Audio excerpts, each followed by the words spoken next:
Hello दोस्तों, good evening. कैसे हैं आप लोग? क्या मेरी आवाज़ आप तक पहुंच रही है और हम विजुअली कनेक्ट हो चुके हैं? दोस्तों आप सभी को गुड इवनिंग। क्या मेरी आवाज़ पहुंच रही है? ठीक है, बहुत बढ़िया दोस्तों, बहुत बढ़िया।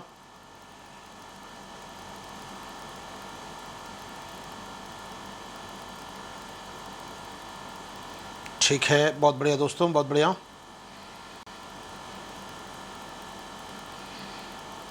चलिए चलिए, बहुत बढ़िया।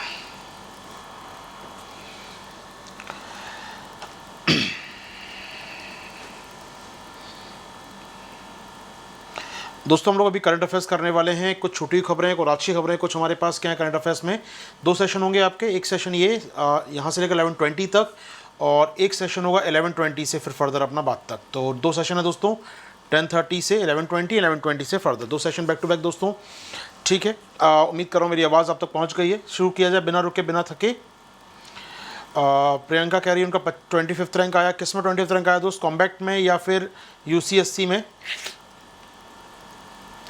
किस में 25th रैंक आया आपका दोस्तों? बताएं मुझे यहाँ मेरा। UCSC में, बहुत बढ़िया।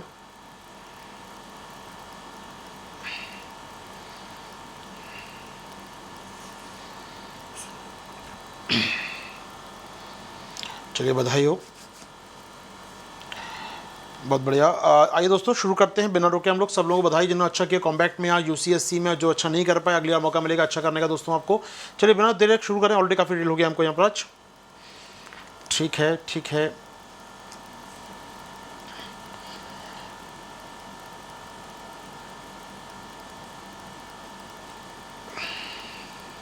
ठीक है। तो दोस्तों अनअकैडमी जानते हैं अनअकैडमी के बारे में आप लोग। अनअकैडमी पर आज UCSC था, आपने दिया होगा उम्मीद कर रहा हूँ। दोस्तों आप जुड़ सकते हैं हमारे साथ। अनअकैडमी पर बहुत ही शानदार ऑफर चल रहा है इस समय, क्योंकि मैं आपके लिए रहता हूँ आप प्लस क्लासेस में, स्पेशल क्लासेस में और यूट्यूब पर दोस्तों। तो यूट्यूब पर हम लेंगे आपसे कल सुबह 9 बजे मिलेंगे आपसे। इसके अलावा आप जुड़ सकते हैं हमारे संग प्लस क्लास में दोस्तों। प्लस क्लास में आपके ला रहा हूँ मैं आपके लिए आपका PT बैच जो चालू होगा 18 जून से दोस्तों। 18 जून से स्टार्ट हो रहा है PT बैच। जुड़ सकते हैं मेरे साथ। महा ऑफर चल रहा है इस समय। महा ऑफर क्या है सर? 16 जून के पहले यदि आप ज्वाइन करते हैं अनअकैडमी प्लस को मोर देन 1 ईयर के लिए, तो आपका कोर्स वैलिड रहेगा अगले साल मेंस तक। जी हाँ, यदि आप इस समय 16 जून से पहले 1 साल का कोर्स लेते हैं तो आप वैलिड रहेंगे अगले साल मेंस तक दोस्तों। तो अच्छी बात है, अच्छा कोर्स ऑफर है। और अच्छी बात यह भी कि ऑफर भी चल रहा है, फीस डिस्काउंट चल रहा है इस समय आपके लिए। नियरली 25+10 नियरली 35% का डिस्काउंट दोस्तों आपके लिए। 1 साल के कॉम्बो ऑफर में, यानी GS और ऑप्शनल के ऑफर में आपके लिए कॉम्बो है यहाँ पर। और यहाँ पर आपको छूट मिल रही है 35% की, यदि आप यूज़ करते हैं मेरा कोड आशीर्वाद 10 दोस्तों। ठीक है, ये तो आप जानते ही हैं, कोई नई बात नहीं कर रहा हूँ। 20 बुक्स का ऑफर है, साथ ही साथ आपके लिए दोस्तों लोन की सुविधा भी आपको दी जा रही है। बाकी ऑप्शन कार्निवल स्टार्ट हो रहा है दोस्तों 16 जून से आपके लिए। जी हाँ, टॉप 10 एजुकेटर्स आपके ला रहे हैं different courses, different optional, English में, हिंदी में, हिस्ट्री हुआ, जोग्राफी हुआ, सोशोलॉजी हुआ, PSIR हुआ, इकोनॉमी हुआ, या फिर अन्य ऑप्शनल। आप यहाँ पर आ सकते हैं दोस्तों हमारे साथ। और plus iconic batches as well as आप जोड़ सकते हैं हमारे बैचेस से। 16 जून स्टार्ट हो चुके हैं बैच दोस्तों। 16 जून से स्टार्ट होंगे 1 ईयर 2 ईयर के बैच। यहाँ ज्वाइन कर सकते हैं आप हमको, या फिर आपके लिए अनअकैडमी स्पेशल ऐप पे लाता है फ्री टेस्ट सीरीज दोस्तों। Free test series as well as combat जो हर संडे होता है दोस्तों आपका। तो ज्वाइन कीजिए हमको यहाँ पर। इतने प्लेटफॉर्म, मल्टीपल प्लेटफॉर्म दोस्तों आपके लिए है। अनअकैडमी आपके लिए काफ़ी अच्छे प्रयास करता है, टीम अच्छा प्रयास करती है। ऑफकोर्स एजुकेटर के स्तर पर कुछ गलतियां हो जाती हैं, खासकर मेरे स्तर पर कुछ गलतियां होती रहती है, तो उसको मैं मानता हूं कि आप क्षमा योग्य चीज़ें होती हैं, हम उनको सही कर लेंगे दोस्तों आने वाले दिनों में। ठीक है, तो चले दोस्तों आगे बताइए फटाफट। सब लोग ठीक हैं हमारे बीच? सबके साथ सिंक हो गई है हम लोग यहाँ पर। दोस्तों जिनको भी रिप्लाई का मेल रिप्लाई नहीं मिला है, आज मैं कर दूंगा बैठ के रात में। तो प्लीज़ जो बच्चे प्लस में आ चुके हैं, अभी मैं देख रहा हूँ बहुत बच्चे आ चुके हैं, तो मेल का रिप्लाई नहीं कर पाया हूँ मैं। तो कोई बात नहीं दोस्तों, आप जुड़ जाइए मेरे साथ वहाँ पर और मुझे मेल कर दीजिएगा। आप जानते हैं मेल ID मेरा code.ashirwad10@gmail.com दोस्तों। जुड़िए वहाँ पर, मुझे मेल कीजिए। और जो भी जुड़े पिछले 2 महीने के अंदर वही मेल कर दें। मैं एक नया ग्रुप बना दूंगा आप लोगों का, और हम लोग PT बैच को फिर से स्टार्ट या शुरू से स्टार्ट कर पाएंगे आराम से आपके साथ। तो जिन्होंने भी कोर्स लिया है वो सब एक बार मेल कर दीजिएगा अपना मुझे। आशीर्वाद 10 कोड जिन्होंने यूज़ किया वो यूज़ करके मुझे मेल कर दीजिएगा, जिससे हम लोग आपको एक नए ग्रुप में जोड़ पाएँ दोस्तों। चलिए आगे बढ़ते हैं, शुरुआत करते हैं हमने आज की लेक्चर की। आज के करंट अफेयर्स में क्या है दोस्तों? चलिए आज के करंट अफेयर्स में क्या है सर? तो जो भी जुड़ चुके हैं दोस्तों, मुझे मेल ज़रूर कर दीजिएगा code.aashirwad10 पर, जो जुड़ने चाहते हैं मेल कर दीजिएगा। 16 जून से पहले जुड़ जाइए, जिससे हम 18 जून से बैच चालू करें तो आपके संग लगातार मैं जुड़ा रहूँ वहाँ पर। बाकी यहाँ भी आपका इकोनॉमी चालू हो जाएगा कल आपका, यहाँ पर आपका हिंदू चल ही रहा है, करंट अफेयर्स चलता ही रहेगा दोस्तों यूट्यूब पर आपका मेरे साथ, ठीक है। और ऐप के पर आपके लिए पीटी सुपर सीरीज यानी क्वेश्चन बैंक का फिर से भंडार मैं आपके लिए लेकर आ रहा हूँ दोस्तों। चलिए शुरुआत करते हैं। क्या मेरी आवाज़ ठीक नहीं आ रही है दोस्तों?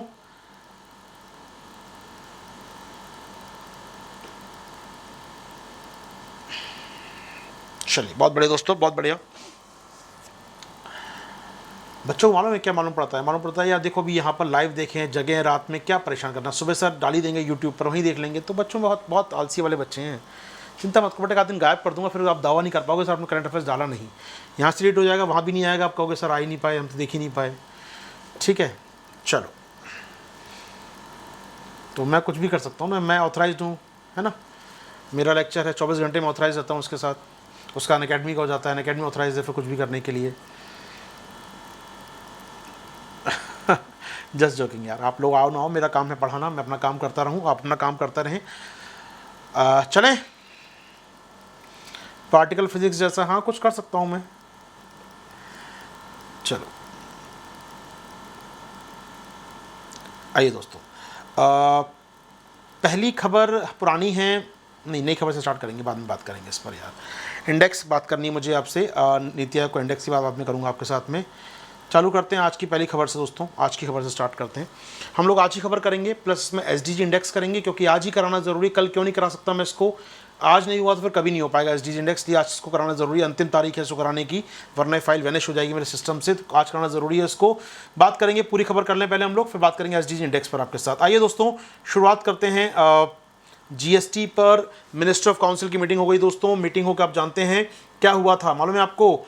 सरकार ने अभी कुछ दिनों पहले जीएसटी काउंसिल की मीटिंग हुई थी, और जीएसटी काउंसिल की मीटिंग में तय किया गया था कि एक मिनिस्टर ऑफ काउंसिल तैयार की जाएगी, ग्रुप ऑफ मिनिस्टर तैयार किया जाएगा, जिसमें राज्यों के वित्त मंत्री होंगे, और वो सलाह करके बताएंगे किसे, जीएसटी काउंसिल को, कि जनाब कोविड वैक्सीन की जो चीज़ें हैं कोविड ट्रीटमेंट की, उन पर कितना जीएसटी लगाना है। फिर सुन लो बेटा लोग आराम से, अभी पिछले महीने की बात कर रहा हूँ मैं आपसे, जीएसटी काउंसिल की मीटिंग हुई।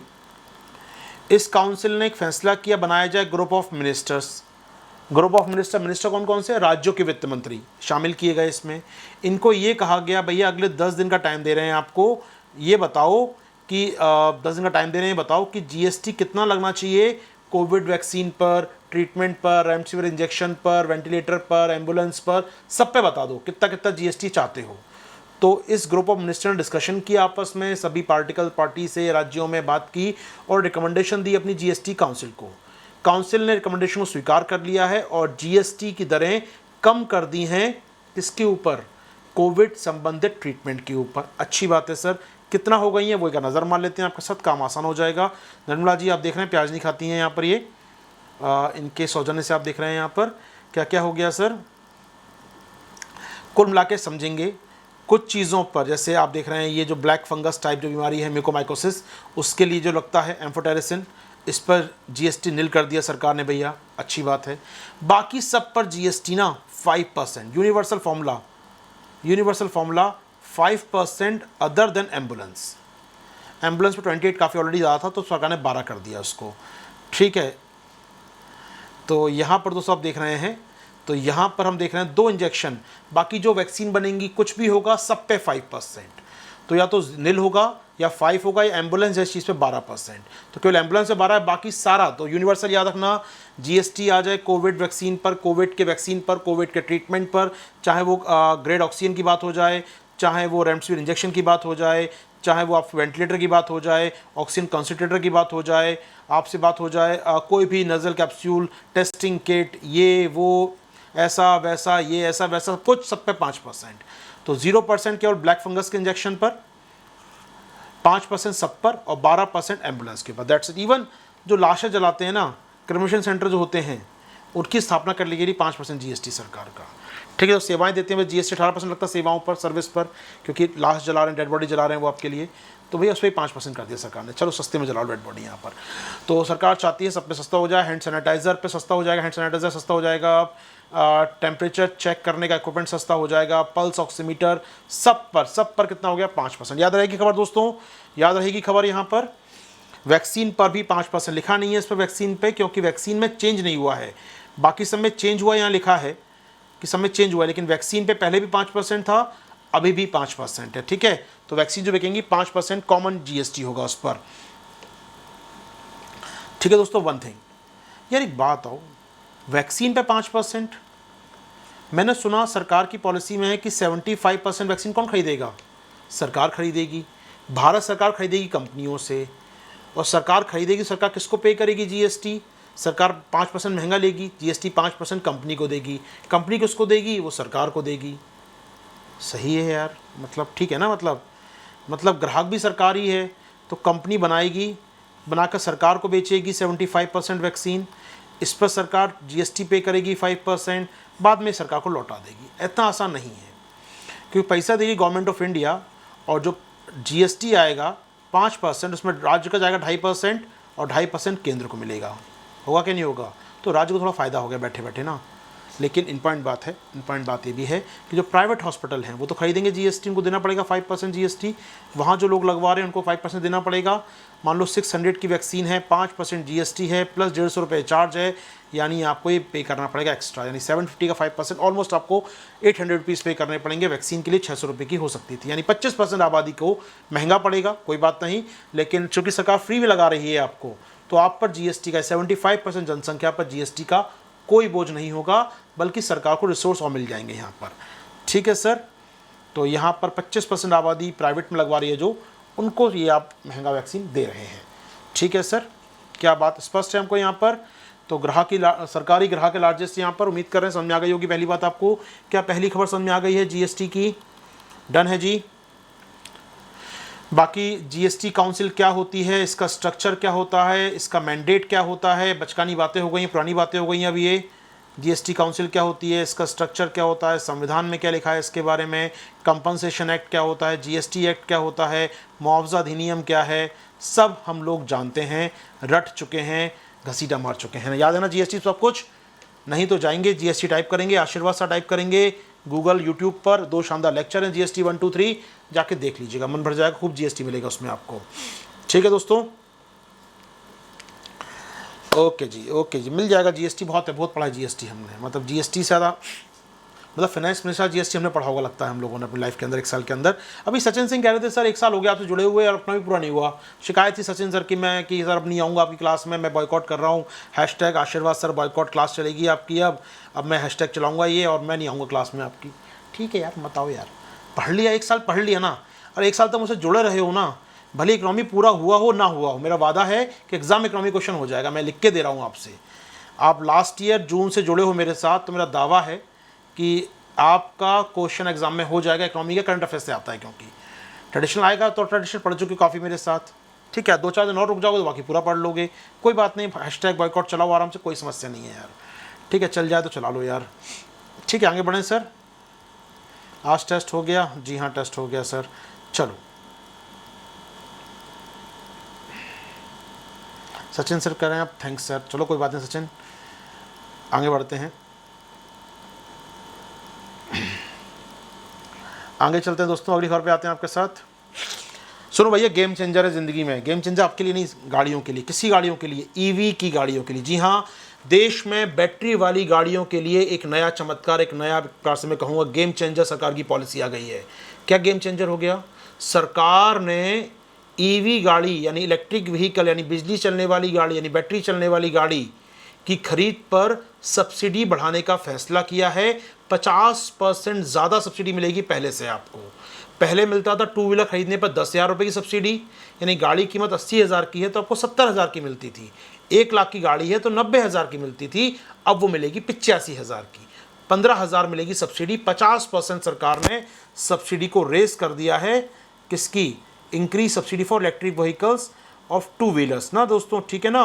तो यहाँ पर सरकार ने 2 व्हीलर्स, यहाँ बात कर रहे हैं हम लोग, इलेक्ट्रिक 2 व्हीलर खरीद पर 10,000 प्रति वाहन से बढ़ाकर 15,000 प्रति वाहन कर दिया, 15,000 प्रति किलोवाट कर दिया है।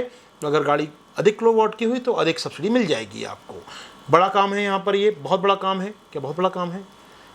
जानकार मानते हैं कि बड़ा है, इससे टू व्हीलर बढ़ेंगे देश के अंदर, सब्सिडी ज़्यादा मिलेगी। तो अब जो दाम हैं, जो पेट्रोल डीजल के दाम, पेट्रोल डीजल गाड़ियाँ हैं उनके दाम और इलेक्ट्रिक व्हीकल के दाम में बहुत अंतर नहीं रह जाएगा। पेट्रोल डीजल 100 रुपये जा रहा है, तो आदमी जो लेगा सोचेगा यार अभी पेट्रोल डीजल 100 रुपये हो गया, सरकार कुछ दिन और ऐसी इनेक्टिव रही तो 200 रुपये पहुँच जाएगा पेट्रोल डीजल कुछ दिनों बाद। ठीक है, अब फ्री वैक्सीन लगाई सरकार, कुछ तो लेगी ना पैसा आपसे कहीं से, मतलब फ्री वैक्सीन में लगाए, जीएसटी भी सरकार भरे, आप चाहते हो पेट्रोल भी सस्ता दे, ऐसा नहीं हो सकता ना। तो सरकार आपको फ्री पेट्रोल नहीं फ्री वैक्सीन दे रही है, तो पेट्रोल बढ़ेगा पक्की बात है। अभी 100 है, कुछ दोनों और बढ़ेगा, महंगाई बढ़ेगी, हमारे चुनाव वुनाव भी है भी नहीं आसपास। तो अब सरकार पेट्रोल भरने वाला है, सब जानते हैं। अब इलेक्ट्रिक व्हीकल बिजली चलती है, बिजली तो सस्ती मिली जाती है या थोड़ी बहुत, बहुत तरीके होते हैं सस्ता मिलने के हमारे देश में। तो सस्ती बिजली है, सस्ती गाड़ी मिल रही है, थोड़ा सस्ती गाड़ी इलेक्ट्रिक पेट्रोल वाली लेकिन महंगा डीजल है, तो बेहतर है यार इलेक्ट्रिक व्हीकल की ओर चलो। तो ये डबल पुश हो गया, एक प्रकार डबल पुश कर दिया आपको यहाँ पर दोस्तों, डबल पुश। एक तो 100 रुपये पेट्रोल कर दिया, आदमी दिमाग वैसे चलता है यार 100 रुपये पेट्रोल कहाँ, ये चार्ज तो वैसी हो जाती है हमारे यहाँ पर ना, कहीं भी चार्ज कर लो आकर, ठीक है ना। मतलब अब बोल नहीं रहा हूँ, समझदार हैं आप लोग काफ़ी देश में, हमारे बिजली गार्ड का चार्ज कैसे होती है, ठीक है। लेकिन इंपॉर्टेंट बात क्या है, हमारे यहाँ फेम 2 को डबल पुश मिल गया एक प्रकार से, एक तो पेट्रोल का महंगा होना और दूसरा सरकार द्वारा सब्सिडी को रेस करना। इंपॉर्टेंट बात है दोस्तों, मजाक में कही गई लेकिन बात बहुत इंपॉर्टेंट है, याद रखिएगा। जानकार मानते हैं कि अभी ऑफकोर्स सरकार ने सब्सिडी का दाम बढ़ा दिया है, लेकिन इंपॉर्टेंट बात यह भी है कि अगर पेट्रोल के दाम बढ़ते रहे, जो बढ़ने वाले आने वाले दिनों में, तो पेट्रोल कम हो रहा है, ऊपर से क्लाइमेट चेंज, इतना हंगामा, ये सेस वो सेस, सरकार इंफ्रा सेस ले रही है, हेल्थ का पैसा, सरकार के पास घाटा बहुत हो रहा है, और जब घाटा होगा तो भरपाई कहाँ से करेगी, हैवी टैक्स लगाकर। जीएसटी बढ़ा नहीं पाएगी, राज्य हंगामा करना चालू कर देते हैं, इनकम टैक्स बढ़ाएगी तो वोट नहीं आएंगे, कॉर्पोरेट टैक्स बढ़ाएगी तो कंपनी वैसे नहीं आ रही और आई चली जाएंगी। एक ही जगह जहाँ सरकार टैक्स बढ़ा सकती है और वो है आपसे एक्साइज ड्यूटी। एक्साइज ड्यूटी के नाम पर सरकार के पास क्या बचा है आज, वो है केवल पेट्रोल। तो पेट्रोल दाम बढ़ेंगे पक्की बात है, अंतर्राष्ट्रीय भले ही कम हो जाएँ, अंतर्राष्ट्रीय बढ़े तो बढ़ेंगे आपके यहाँ, अंतर्राष्ट्रीय कम हो तब भी बढ़ेंगे आपके यहाँ। तो पेट्रोल दाम तो 100-125 पहुँचने हैं, तो बेहतर है यार, अच्छी बात है ईवी ले ली जाए, ठीक है दोस्तों। तो समझाने के लिए बोल रहा हूँ, समझ आ गई होगी बात। तो सरकार ने फेम 2 योजना के तहत 2 पहिया वाहन यदि खरीदते हैं आप इलेक्ट्रिक व्हीकल के, तो आपको 50% ज़्यादा सब्सिडी मिलेगी। पहले जो 10,000 की मिल रही थी पर किलोवाट, अब वो 15,000 पर किलोवाट है। 2 किलोवाट, 5 किलोवाट, 6 किलोवाट, जितना बैटरी लगा होगा उसके अंदर पावरफुल, उतनी आपको ज़्यादा सब्सिडी मिलेगी दोस्तों यहाँ पर, ठीक है। सारी बात समझ में आ गई दोस्तों। अब सुन लीजिए फटाफट फेम 1 2 क्या है, टॉपिक खत्म हो जाएगा हमारा, फिर आगे बढ़ेंगे हम लोग यहाँ पर। फेम 1 क्या है मित्रों, फेम 1 ध्यान सुनो, पूरी लाइन खींच रहा हूँ, 2013 से 21 8 साल का पूरा इतिहास, फटाफट 8 लाइनों के अंदर। पहला लाइन 2013 में, ध्यान सुनिए दोस्तों, ध्यान सुनिएगा आराम से। 2013 में, वाइट कर लेता हूँ, 2013 में भारत सरकार ने क्या लॉन्च किया था मालूम है आपको, फेम इंडिया लॉन्च किया। फेम इंडिया मिशन नहीं था, मिशन का नाम था national mission of electric mobility in 2011। ध्यान से सुनिएगा, 2011 में एक मिशन लॉन्च किया सरकार ने, 2011 में एक मिशन लॉन्च किया, राष्ट्रीय इलेक्ट्रिक मोबिलिटी मिशन, यानी इलेक्ट्रिक वाहन मिशन लॉन्च किया। NMEM कहते हैं दोस्तों, याद रखिएगा, NMEM कहते हैं इस मिशन को। हम लोग कब लॉन्च किया, 2011 में। लॉन्च होते होते 2 साल लग गए, चुनाव से पहले सरकार ने घोषित कर दिया, लॉन्च कर दिया। प्लान आया था 2011 में, लागू होते होते 2 साल लग गए, 2013 से लागू हो गया। ठीक बात सर, ये तो मिशन हो गया। मिशन में क्या था सर, गाड़ियों की संख्या बढ़ानी, इलेक्ट्रिक व्हीकल बढ़ाने हैं, देश में इलेक्ट्रिक व्हीकल बढ़ने चाहिए। दैट्स गुड, बहुत बढ़िया सर। इसके लिए एक प्लान बनाया गया, योजना बनाई गई कि 2020 तक हम कैसे कैसे बनाएंगे, कैसे कैसे मांगे बढ़ेंगे, कितना कितनी गाड़ियां तैयार करेंगे। तो उसका नाम हो गया national electric mobility mission plan 2020। तो सरकार ने 2013 में 2 चीज़ जारी की दोस्तों, एक NMEM और एक उसका प्लान। फिर सुन लो बेटा लोग, गलती नहीं होना चाहिए। NMEM national mission of electric mobility 2011 का था, लॉन्च हुआ 13 में, और इसी साल सरकार ने लॉन्च किया national mission for electric mobility action plan, या उनका प्लान, एक्शन प्लान। तो एक्शन प्लान भी तैयार हो गया, 2 चीज़ तैयार हो गई सर, यहाँ पर प्लान भी आ गया और मिशन भी आ गया, एक साथ एक मुहूर्त में लॉन्च कर दिया। इसका उद्देश्य क्या था दोस्तों, देश में अल्टीमेट गोल सुनिए, बहुत प्यार से सुनिएगा, इसका उद्देश्य क्या था। इस मिशन का उद्देश्य 2013 में, ठीक है, क्या था, encourage progressive induction of reliable, affordable and efficient electric and hybrid vehicles. बिजली से चलने वाली गाड़ियों की संख्या बढ़ाना, और हाइब्रिड यानी बिजली से भी चल जाए, थोड़ा बिजली चला लो, उसके पेट्रोल टैंक भी होगा, पेट्रोल चला लो, तो दोनों फ्यूल हो उसके अंदर, हाइब्रिड हो वो, तो हाइब्रिड इलेक्ट्रिक व्हीकल बना लो, या तो पूरा बिजली चलने वाला या थोड़ा बिजली थोड़ा पेट्रोल चलने वाला गाड़ी बना लो। तो इनका बढ़ाना है, सस्ते होने चाहिए, दक्षतापूर्ण हो, हमें गाड़ियाँ बढ़ानी है। ये बहुत सिंपल उद्देश्य था किसका दोस्तों, फेम 1 का 2013 में लॉन्च किया गया 11 का मिशन। ठीक है सर, 31 मार्च 2019 तक चलता रहा, 2 बार एक्सटेंशन हुआ, 15-17, 17 से 19 2 बार एक्सटेंड हुआ दोस्तों ये। ठीक है, तो 19 में आके खत्म हो गया। क्लियर है फेम 1? फेम 1 क्लियर है सबको यहाँ पर? फटाफट सुन लो दोस्तों, बहुत काम की बात कर रहा हूँ। अब सुन लो यहाँ पर फेम 1। फेम 1 स्कीम के तहत सरकार एक प्लान लेकर आई कि भाई ये काम करेंगे तो संख्या बढ़ेगी। बढ़ाने के लिए क्या किया हमने, demand incentive disbursement mechanism. Demand incentive disbursement mechanism क्या मतलब है सर, ज़्यादा बेचोगे ज़्यादा सब्सिडी मिलेगी, ज़्यादा बेचोगे और सब्सिडी मिलेगी, ज़्यादा बेचोगे और सब्सिडी मिलेगी। बेच के देखो, मांग पैदा करके देखो इलेक्ट्रिक व्हीकल की, हम आपको छूट देंगे। सरकार आपको टैक्स में सब्सिडी देगी, छूट देगी, कई बार रिलैक्सेशन देगी यदि आप देश में इलेक्ट्रिक व्हीकल की डिमांड को बढ़ाते हैं तो। जी हाँ दोस्तों, सरकार ने लॉन्च किया प्रोग्राम अपने आप में, सफलता मिली सरकार को इसके लिए हमने एक पोर्टल लॉन्च किया, फेम इंडिया पोर्टल लॉन्च किया। फेम, याद रखिए फेम क्या है दोस्तों, फेम मिस नहीं होना चाहिए नाम। फेम क्या है, fast adoption manufacturing of hybrid electric vehicle in India. दोस्तों ये योजना का नाम है, ठीक है, फेम एक योजना का नाम है, ये मिशन के अंतर्गत है। तो हायरार्की बना लीजिए, क्रोनोलॉजी समझ लीजिए आराम से दोस्तों। सबसे ऊपर क्या है, मिशन है, NMEM 2011 का मिशन था दोस्तों। मिशन में था कि 2020 तक हमको गाड़ियां बढ़ानी है, इसके लिए प्लान भी जारी किया सरकार ने, और इस प्लान को सक्सेसफुल करने के लिए एक स्कीम भी लॉन्च की। स्कीम का नाम है फेम योजना, जिसमें कहा गया भैया छूट देंगे, सब्सिडी देंगे, बढ़ावा देंगे। अच्छी बात है सर। फेम स्कीम में क्या किया हम लोगों ने, फेम पोर्टल तैयार किया नज़र रखने के लिए दोस्तों कि सही जगह गाड़ियाँ बढ़ रही कि नहीं बढ़ रही। फेम पोर्टल तैयार किया। जी हाँ दोस्तों, यहाँ पर हम लोग आ चुके हैं। सरकार सफलता मिली, 4 साल चला मिशन दोस्तों, ये 4 साल फेम 1 चला, पहला चरण इसका 4 साल चला फेम 1, 15 से 19 तक। सर कितना रिजल्ट आया, 359 करोड़ रुपये सरकार के खर्च हुए और लगभग 3 लाख गाड़ियाँ देश में ई इलेक्ट्रिक व्हीकल की आ गई थी। चलो यहाँ तक समस्या नहीं है। आ जाओ दोस्तों, 1 मिनट एक बात बता दो मुझे आप, फटाफट मैं आगे बढ़ूंगा। इलेक्ट्रिक व्हीकल के फ़ायदे क्या होते हैं देश में, फटाफट जितना आप सोच सकते हैं। इलेक्ट्रिक व्हीकल के फ़ायदे, एयर पॉल्यूशन सर कम होगा, एयर कम नहीं होगी, एयर पॉल्यूशन कम होगा। ठीक है, साफ ईंधन है सर।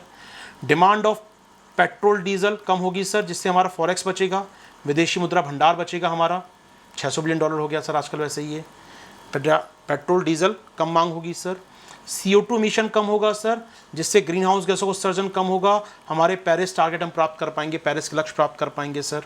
जी हाँ दोस्तों, इलेक्ट्रिक व्हीकल से बढ़ावा क्या होगा सर, और क्या फ़ायदा होगा इलेक्ट्रिक व्हीकल से सर, देश में R&D बढ़ेगा, नया सेक्टर बनेगा, नए रोज़गार क्रिएट होंगे, नई रिसर्च होगी देश में सर, नई रिसर्च, नया डेवलपमेंट इलेक्ट्रिक व्हीकल।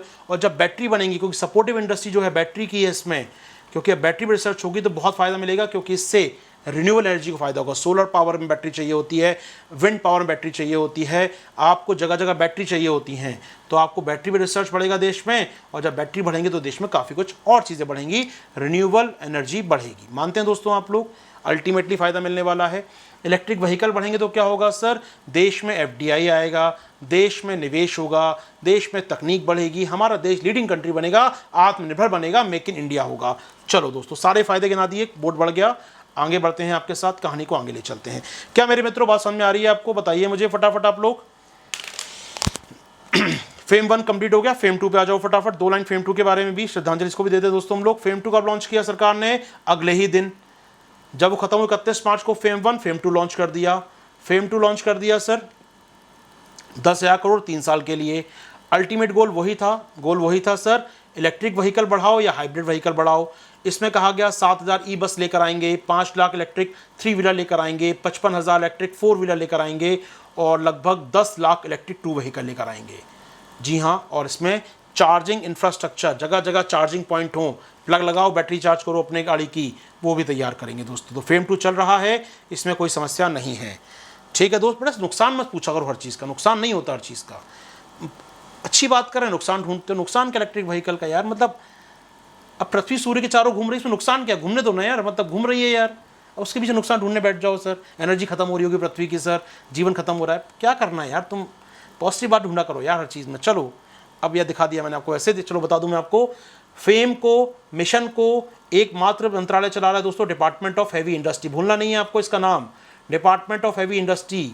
किस मंत्रालय में आता है सर डिपार्टमेंट? हैवी इंडस्ट्री मंत्रालय नाम है सर, इसमें आता है। और इसका एक बोर्ड है नेशनल ऑटोमोटिव बोर्ड, जो एपेक्स बॉडी है, देश में शीर्ष संस्था है दोस्तों फेम इंडिया को चलाने के लिए, इस मिशन को चलाने के लिए। इस मिशन का नाम है दोस्तों NMEM, याद रहेगा, ये लोगो याद रहेगा। कार भी दिख रही है और टू व्हीलर भी दिख रहा है इसके अंदर, निगेटिव पॉजिटिव भी दिख रहा है, याद रहेंगी सारी बातें दोस्तों। डांटा वाटता नहीं होगा, बस चुपचाप रहो, डांटना मेरा थोड़ी उद्देश्य होता है तुमको यार, मतलब तुम तो यार मतलब दूल्हे की फूफा जी बन गए हो यार। चलो आगे बढ़ते हैं। हर बात में मुंह फुल जाता है सर, बोल कैसे दिया, कैसा हिम्मत हो गई सर आपकी, अरे मतलब क्या हो गया यार। हो पाएगा दोस्तों, आगे चलें। पढ़ लिया करो यार, अच्छे दिल से पढ़ाता हूँ, पढ़ लिया करो, ठीक है। चलो, फूफा जी को भी राइट टू स्पीक होता है ना, कहीं बोल लेते हैं कुछ भी, ये नहीं समझ पाते स्थिति क्या है वहाँ पर, नाराज होकर बैठ जाएंगे मुंह फुलाकर। चलो कोई बात नहीं, आगे बढ़ते हैं दोस्तों। खबर खत्म करते हैं। फेम इंडिया, तो सरकार देगी सब्सिडी और उम्मीद कर रहे हैं इससे बढ़ेगा देश में इलेक्ट्रिक व्हीकल का नया मार्केट। अच्छी बात है दोस्तों। चलिए दोस्तों, स्पीड में आगे बढ़ेंगे, अगली खबर पे आएंगे दोस्तों। काफ़ी खबरें हैं, फिर हमको पुरानी खबर भी करनी एक दो। बैठेंगे आराम से ना, अब बैठिए आराम सीट के ऊपर, बैठिए मोबाइल लैपटॉप लेकर बैठे रहिए आराम से, रात तक कोई काम तो है नहीं, इसके बाद अब सोना ही होगा आपको। अब देखो भैया, सरकार कह रही है कि मौत के आंकड़े आजकल बताए जा रहे हैं कि कोविड-2 में जो हुआ हमारे यहाँ, मौत के आंकड़े बहुत सारे हैं। न्यूयॉर्क की मैगजीन छाप रही 50 लाख मौतें हुई इंडिया में। सरकार कह रही 2 लाख नहीं हुई, यहाँ 50 लाख की तुम बात करो, क्या आंकड़े हैं, क्या गलती है ये? सरकार नहीं मानती इन आंकड़ों को, सरकार कह रही गलत आंकड़े हैं ये, ठीक है। तो सरकार ने डिनाई कर दिया, कंडेम कर दिया, निंदा कर रही है, कड़ी निंदा कर दी है सरकार ने। जो रिपोर्ट छापी गई है कि भारत में 5 to 7 टाइम एक्सेस डेथ जितनी सरकार ने दिखाई है, सुन लो यार, सुन लो तुम, 5 से 7 गुना अधिक मौतें हुई हैं रिपोर्ट में, ऐसा कहा गया था। भारत सरकार ने कहा अनुमान पे आधारित है, स्पेकुलेट कर रहे हो बैठ के यार, अनुमान पे आधारित है आपकी रिपोर्ट, कोई बेसिस नहीं है, हम निंदा करते हैं ऐसी रिपोर्ट की। तो सरकार ने निंदा कर दी दोस्तों ऐसी रिपोर्ट की। यहाँ पर इनका मानना है एनालिसिस अनसाउंड है अपने आप में, क्योंकि भी कुछ दिनों पहले न्यूयॉर्क की मैगजीन ने छापा था कि भैया इंडिया में 50 लाख मौतें हुई हैं। हालांकि अलग बात है, ठीक है, पॉइंट नहीं है। न्यूयॉर्क टाइम्स ने छापा दोस्तों कि देश में 50 लाख मौतें हुई हैं, काफ़ी रिसर्च आई है यहाँ पर। हालांकि सरकार एक बात मान रही है, अच्छी बात यह है, सरकार ने कहा है कि जो मृतकों की संख्या है उसमें कुछ भिन्नता हो सकती है, कुछ भिन्नता, there could be a some disparity, because कारण क्या समझिएगा दोस्तों, इसको मैं चाहूँगा, इसको कोट अनकोट कर रहा हूँ यहाँ पर, ये कभी लिखने में काम आ सकता है आपके लिए। अच्छी लाइन है सरकार जो मान रही है। It is a well known fact that there shall always be a difference between mortality record during a profound और prolonged public health crisis such as COVID pandemic. जब इतनी बड़ी महामारी होती है, इतने लंबे समय तक महामारी चलती है, तो पक्की बात है, ये वेल नोन फैक्ट है कि ऐसी गलतियाँ हो जाती हैं, कुछ मौत के आंकड़े इधर उधर हो सकते हैं, क्योंकि लंबे समय तक इतने बड़े स्केल पर वो महामारी होगी तो कुछ डिस्पैरिटीज, कुछ बदलाव हो सकता है, कुछ यहाँ पर नंबर मिस हो सकते हैं, दो राय नहीं है। लेकिन अच्छी बात है, हम लोग जब इवेंट ख़त्म हो जाएगा, जब ये आपदा ख़त्म हो जाएगी, तो हमारे पास ज़्यादा बेहतर आंकड़े होंगे और हम ज़्यादा रिलायबल सोर्स से हम बता पाएंगे। तो राज्य सरकार ऑलरेडी प्रयास कर रही है अपने स्तर पर, देख ही रहे हैं हम लोग। तो सरकार कह रही चिंता की बात नहीं, हाँ मान रही है सरकार, हो जाता है, लेकिन ये इतनी बड़ी आपदा है, कोई आरोप लगाए तो आप उसको डिनाई मत कीजिए, आप भी स्टैंड ये लीजिएगा जो सरकार ने लिया। मैं चाहूँगा आपसे, कोई आपसे कहे कि मौत के आंकड़े अधिक आ रहे हैं तो चिंता मत कीजिए, कहने दीजिए। संभवतः इतनी लंबी आपदा है, इतने लोग मर रहे हैं, इतना विस्तार है देश में, इतना बड़ा देश है, तो हो सकता है कुछ आंकड़ों में नंबर में अंतर हो, लेकिन जब आपदा खत्म हो जाएगी तब सरकार पूर्ण उस पर रिपोर्ट जारी करने में सक्षम होगी। दैट्स इट, अच्छी बात है अपने आप में, ये अच्छा स्टैंड ले सकते हैं इसको आप आराम से, सरकार का स्टैंड लेना भी चाहिए आपको। यहाँ पर आगे बढ़ेंगे दोस्तों हम लोग यहाँ से।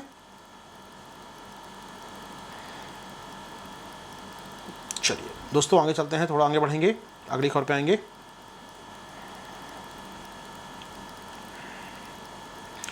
भैया देखो, कोविन डेटा लीक हो गया, डार्क वेब पे डेटा मिल रहा है। 15 करोड़ भारतीय जिन्होंने वैक्सीन लगवाई है, उनका आधार कार्ड नंबर, उनका नाम, पता, उनको कौन सी वैक्सीन लगी, सब है यहाँ पर हैकर्स के पास, और वो बेच रहे हैं इसको आराम से यहाँ पर डार्क वेब के ऊपर। जब पूछा गया हमारी एग्वैक से, जो एक्सपर्ट ग्रुप है वैक्सीन पर, एक्सपर्ट ग्रुप ऑन वैक्सीन, जिसके लीडर कौन है, RS शर्मा जी, याद है इनका नाम, RS शर्मा जी का, मैं कई बार मिलवा, कई बार बात करवा, कई बार उनके इंटरव्यू सुना चुका हूँ आप लोगों को यहाँ पर मैं, ठीक है। मैं तो कल ही बोल रहा था, मतलब तो कोविन पर कोई नई बात थोड़ी है यार, आर एस शर्मा जी कह रहे हैं नहीं नहीं कुछ नहीं हुआ है, we continue take appropriate steps as are necessary from time to time we ensure that data of people is save with CoWIN. ये नहीं कह रहे कि डेटा लीक हुआ है कि नहीं, ये कह रहे हैं कि हाँ हम लोग कदम उठाते रहते हैं कोविन का डेटा सुरक्षित रहे। इनसे पूछा गया कि कोविन डेटा लीक हुआ है, ने कहा हम कदम उठाते रहते हैं। ये क्या बात हुई, बताओ लीक हुआ है कि नहीं, वो नहीं बोला इन्होंने। ठीक है, तो समझ सकते हैं आप। ट्राई के अध्यक्ष रखे हैं R S Sharma ji, ONGC के अभी डायरेक्टर भी हैं, ONGC में बड़े पद पर भी हैं इस समय और बड़े अच्छे पदों पर हैं देश में ये। तो आर एस शर्मा जी इस समय नैगवैक के हेड हैं, expert group on vaccine. CoWIN app जिसने बनाई है, कोविन जो देखता है उस कमेटी के हेड भी हैं सर ये। उनका कहना है कि हम एप्रोप्रिएट स्टेप ले रहे हैं जो डेटा को सुरक्षित करेगा, जनता का डेटा सुरक्षित रहेगा। अच्छी बात है। अब आ जाओ यहाँ पर, अब अलग बात है, ये खुद मना कर रहे हैं, लेकिन जो हैकिंग की खबरें आई कोविन पर उसको जांच कौन कर रहा है, सर्टेन। जी हाँ दोस्तों, सर्टेन जो है ये जांच कर रही है। सर्टेन क्या है sir, computer emergency response team of India, Bharat की कंप्यूटर रिस्पांस इमरजेंसी टीम जो है सर ये जांच कर रही है दावों की, क्या डेटा है भी क्या नहीं। तो 15 करोड़ भारतीयों के दोस्तों डेटा आ चुके हैं मार्केट में, ये रिपोर्ट आ रही हैं अस्पष्ट खबरों से, सूत्रों के मुताबिक। ठीक है सर, तो इसको $800 में आप खरीद सकते हैं, 15 करोड़ भारतीयों का डेटा। $800, महज $800 दोस्तों, लगभग 60,000 रुपये। 60,000 रुपये में 15 करोड़ भारतीयों का डेटा। चलिए छोड़ दीजिए, जहाँ चर्चा करना बेकार है। तो एगवैक ने SERT को कहा है कि आप देखिए इसमें डिजिटल पोर्टल की जांच कीजिए और क्या डेटा हैक हुआ है, ऐसी बातें जो आ रही हैं उसको बताइए स्पष्टीकरण। ठीक है दोस्तों, ठीक है, हो रही है जांच। उम्मीद करिए आपका डेटा नहीं होगा इसके अंदर, 15 करोड़ का डेटा नहीं गया होगा। इससे जाने में है क्या, बचा क्या है डेटा हमारे पास, बता दो आप यार। ऐसा कुछ है डेटा बचा है, कुछ ने फेसबुक ने दे दिया, कोई गूगल दे चुका है, कोई वो कार्ड एजेंसी दे चुकी है, वो कोई बैंक जारी कर चुका है। सब डेटा तो रखा है पब्लिक डोमेन में यार, सब डेटा रखा हुआ है। जिसको बीन के बीन छापना वो छाप देगा वैसे यार।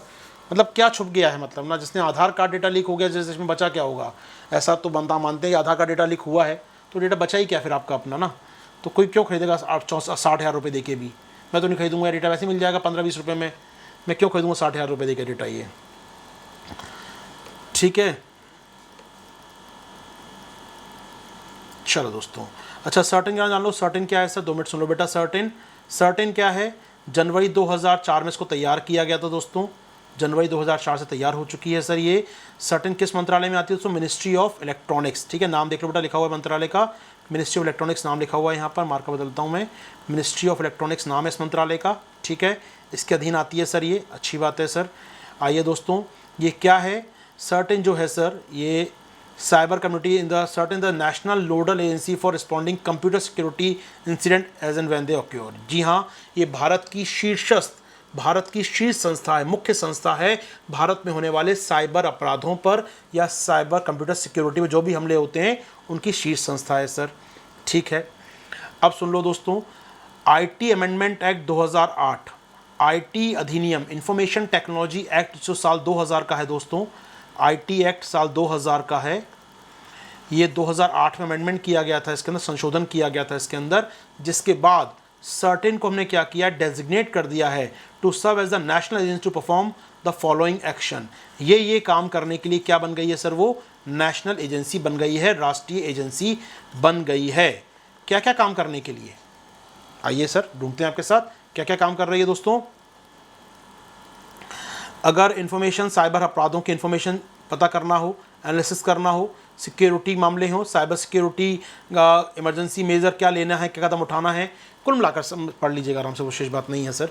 सिंपल सी बात, देश में जो साइबर क्राइम हो रहे हैं, साइबर अटैक हो रहे हैं, उनके बारे में आपको जागरूक करना, अवेयर करना, सूचना देना, जांच करना, एनालिसिस करना, कहाँ से हो रहा है, किस पर हो रहा है, कितना थ्रेट है, कितना बड़ा थ्रेट है, कोऑर्डिनेशन करना, ग्लोबल कोऑर्डिनेशन करना, CERT US, CERT Britain, CERT Russia के साथ कोऑर्डिनेट करो यहाँ पर, तो कोऑर्डिनेशन करना, एनालिसिस करना, डेटा एसिमुलेट करना, उसका आपको डेटा की जानकारी देना, क्या थ्रेट है, कितना बड़ा थ्रेट हो सकता है, इसकी रिपोर्ट तैयार करना, सारे काम करने के लिए नेशनल एजेंसी है। नेशनल एजेंसी बनाया गया किसको सर, IT अमेंडमेंट एक्ट में। क्या सारी बातें दोस्तों आपको याद हो जाएंगी, ये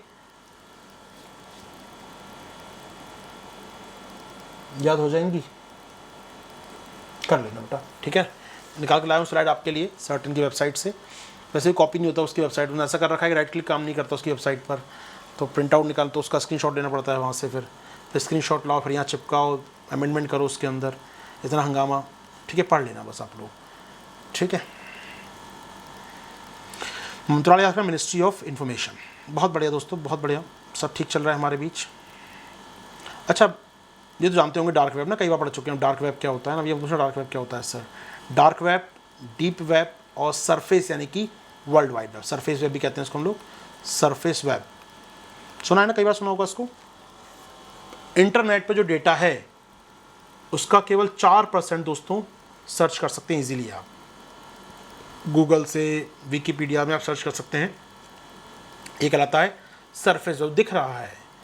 जो दिख नहीं रहा है 96% डेटा है तो इंटरनेट पर, दिखता नहीं है आपको। तो उसमें से बहुत सारा डीप वेब है जो लीगल है, छुपा हुआ है, इंटरनेट पर ही है, वो रखा हुआ है, छुपाया भी नहीं गया, बस आपको इंडेक्सिंग नहीं मिलती, सर्च में नहीं आता आपकी वो। तो डीप वेब। डार्क वेब तो छुपाया गया है, आपको रीड आउट किया गया है, छुपाया गया है, उसको इनक्रिप्ट किया गया है, वो है आपका डीप वेब। क्रिमिनल्स होते हैं बेसिकली यहाँ पर। डार्क वेब क्रिमिनल्स का, ड्रग स्मगलिंग क्रिमिनल्स हैं, साइबर हैकर्स हैं, हथियार की सप्लाई होती है, वो सब कहाँ होते हैं सर, डार्क वेब में होते हैं। ठीक है दोस्तों, तो डार्क वेब की बात कभी और, हाल फिलहाल आगे बढ़ेंगे आपके साथ डार्क वेब से बाहर निकल कर।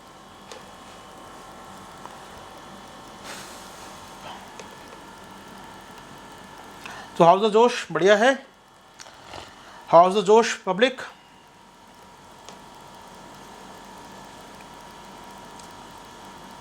हाय सर, चलो आगे बढ़ेंगे पब्लिक।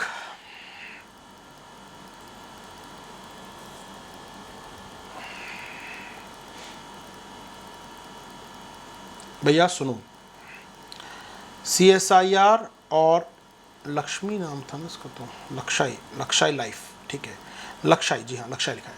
लक्षाई लाइफ एक कंपनी है हैदराबाद की दोस्तों, और CSIR इन्होंने मिलकर एक दवा विकसित की थी, कोल्चिसिन ने नाम देख रहे हैं यहाँ पर, प्रोनाउंसिएशन हो सकता है मैं गलत कर रहा हूँ, प्रोनाउंसिएशन देख सकते हैं इसका आप लोग। ये जो दवा है ये कोविड ट्रीटमेंट, वैक्सीन नहीं है कोविड की, कोविड ट्रीटमेंट के लिए दी जा सकती है, खासकर उन लोगों को जिनको कार्डियल या कार्डिक डिजीज़ होती हैं, हृदय संबंधी समस्याएं होती हैं, और कई बार कोविड के बाद हृदय समस्याओं से व्यक्तियों की मौत हो जाती है। तो ऐसे व्यक्तियों में आफ्टर ट्रीटमेंट या कोविड के बाद हृदय को सेव करने के लिए, हृदय संबंधी बीमारियों को कम करने के लिए इसका ट्रायल किया गया। ट्रायल की परमिशन दे दी है किसने दोस्तों, हमारे DCGI ने। तो नाम याद कर सकते हैं, नाम याद कर लीजिएगा, क्योंकि भारतीय सरकार इन्वॉल्व है इसमें, सरकार की कंपनी इन्वॉल्व है, CSIR इन्वॉल्व है। तो CSIR हमारी संस्था सर, लक्षाई लाइफ हैदराबाद की प्राइवेट कंपनी, इन्होंने अप्रूवल हासिल कर ली है ट्रायल करने के लिए। किस दवा का, इस दवा का। क्यों, क्योंकि ये मदद करता है सर, क्या मदद करता है, will be important therapeutic intervention to कोविड-19 पेशेंट विथ कार्डियक डिजीज़। जी हाँ, जिनको हृदय संबंधी समस्याएं होती हैं और कोविड हो जाए उनको, तो उनके ट्रीटमेंट के लिए, उनके उपचार के लिए इस दवा का प्रयोग कर सकते हैं। तो अभी ट्रीटमेंट ट्रायल हो जाएगा पूरा, तो उसके बाद ऑलरेडी बनी हुई दवा है दुनिया में, ये दुनिया में चल रही है दवा, ऐसी नहीं है, कोई नई बात नहीं है। बस का कोविड-19 पेशेंट पर ट्रीटमेंट करने के लिए कितना सही होगा उसका ट्रायल करेंगे। ये दवा ऑलरेडी बनी हुई है, चल रही है कोविड कार्डिक पेशेंट के लिए, लेकिन कोविड वाले कार्डिक पेशेंट जो हैं, कोविड वाले जो हृदय संबंधी समस्याएं हैं, उनके लिए उनको देना है क्या नहीं देना, उसकी जांच ये लोग करेंगे दोस्तों यहाँ पर। ठीक है, तो ये रीपर्पज ड्रग है अपने आप में, ऑलरेडी इसका यूज़ था किसी और काम के लिए, इसका कहीं और यूज़ करेंगे। ठीक है सर, आगे बढ़ सकते हैं हम लोग यहाँ से।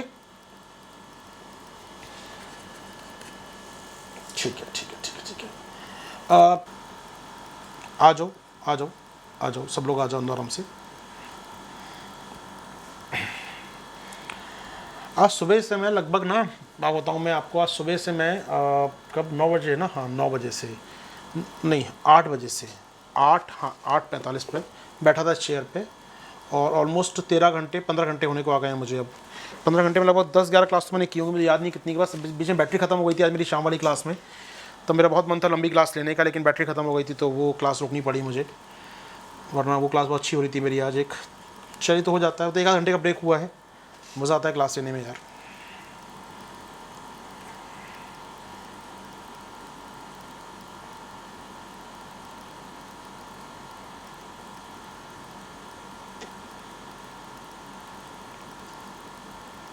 चलो आ जाओ। Kerala has top position. सुनिए दोस्तों, आराम सुनिएगा, मैं पहले SDG की बात कर दूं, फटाफट आपके साथ SDG रैंक की बात कर दूं मैं, SDG इंडेक्स। ठीक है दोस्तों, आराम सुनिएगा। ये आया तो वैसे 2-3 तारीख को था, लेकिन ये पेंडिंग पड़ा हुआ था काफ़ी दिनों से मेरे पास। ठीक है, देखिए जैसा कि आप जानते हैं ईयर 2000 में यूएन द्वारा 8 टारगेट सेट किए गए, सोशियो इकोनॉमिक टारगेट सेट किए गए। शिक्षा, स्वास्थ्य, भोजन, जेंडर डिस्क्रिमिनेशन को रोकना, सारी बात किए गए। इन 8 लक्ष्यों को हम लोग कहते हैं दोस्तों MDG, सहस्त्राब्दी विकास लक्ष्य। सहस्त्राब्दी, ईयर 2000 मिलेनियम ईयर था, तो मिलेनियम डेवलपमेंट गोल 1000 साल स्टार्ट हुए थे, सहस्त्राब्दी विकास लक्ष्य। ठीक है सर, 15 साल के लक्ष्य थे, 15 में ख़त्म हो गए सर। हासिल हुए नहीं हुए अलग बात है, ये 8 टारगेट थे। 2016 में हमने अगले 15 सालों के लिए फिर टारगेट सेट किए यूएन ने सर, और इन टारगेट को 17 टारगेट हैं इस बार सर ये, और इनको नाम दिया गया दोस्तों SDG, सस्टेनेबल डेवलपमेंट गोल, सतत विकास लक्ष्य। इनके अंदर सर 169 सब टारगेट हैं, 169 उपलक्ष्य हैं सर, जानकारी होगी आपको उम्मीद कर रहा हूँ। 169 उपलक्ष्य हैं सर इनके अंदर। ठीक है सर,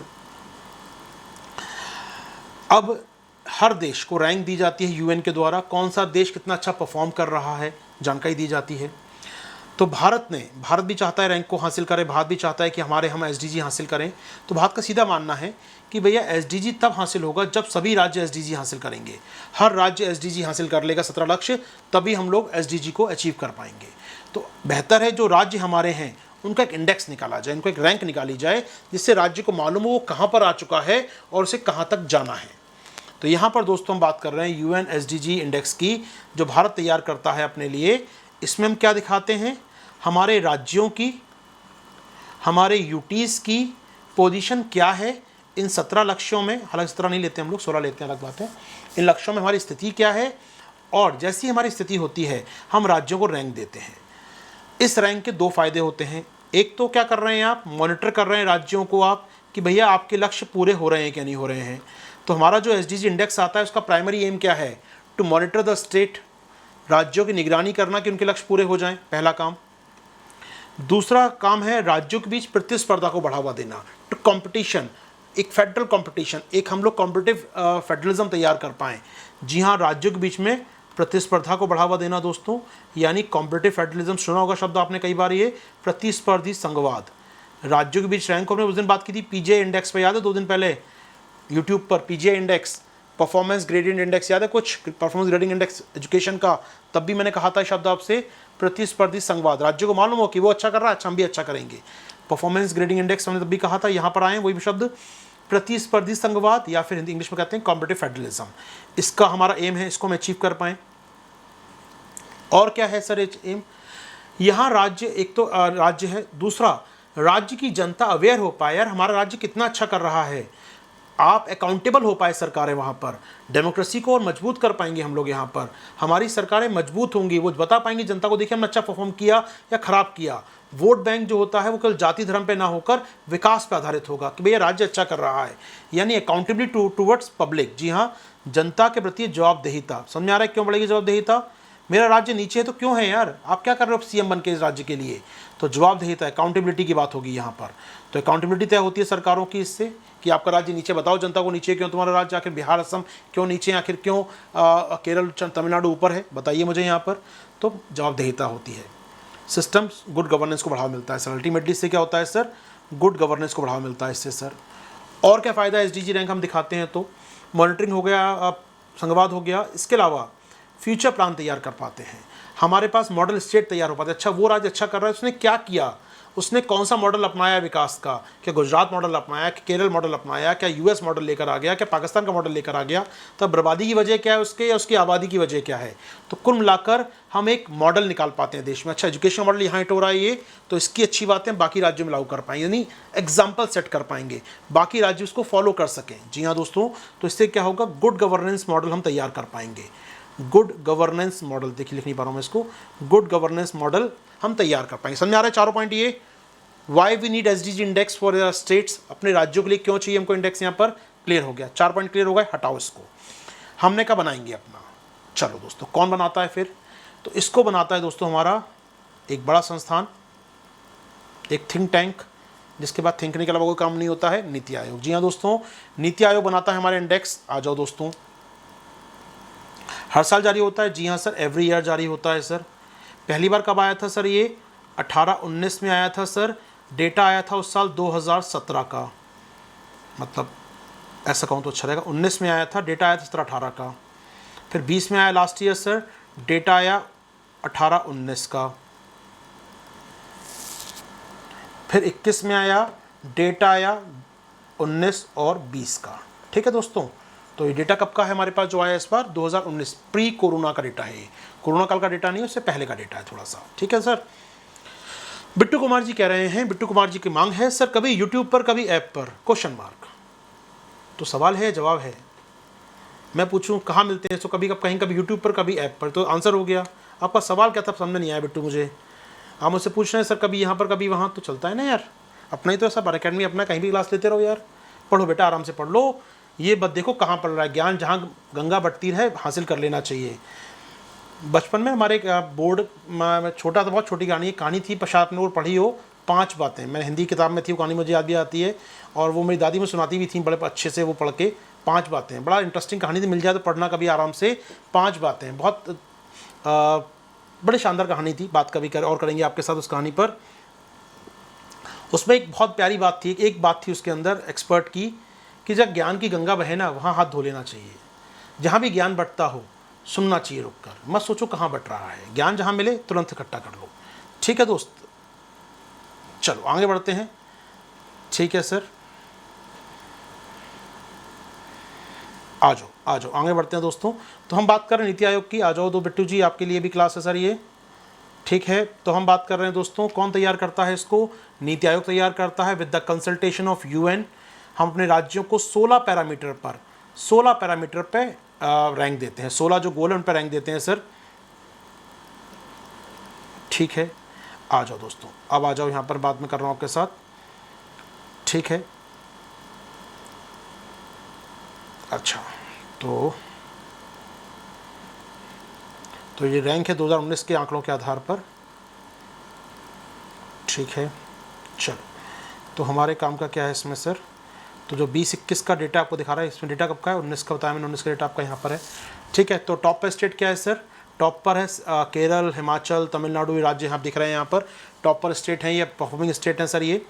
और ख़राब राज्यों में किसने ख़राब काम किया है, चलिए यहाँ से देख लेते हैं एक बार फटाफट आपके साथ कुछ राज्यों के नाम। टॉप पे है सर केरल टॉप पर है सर नीति आयोग की रिपोर्ट में।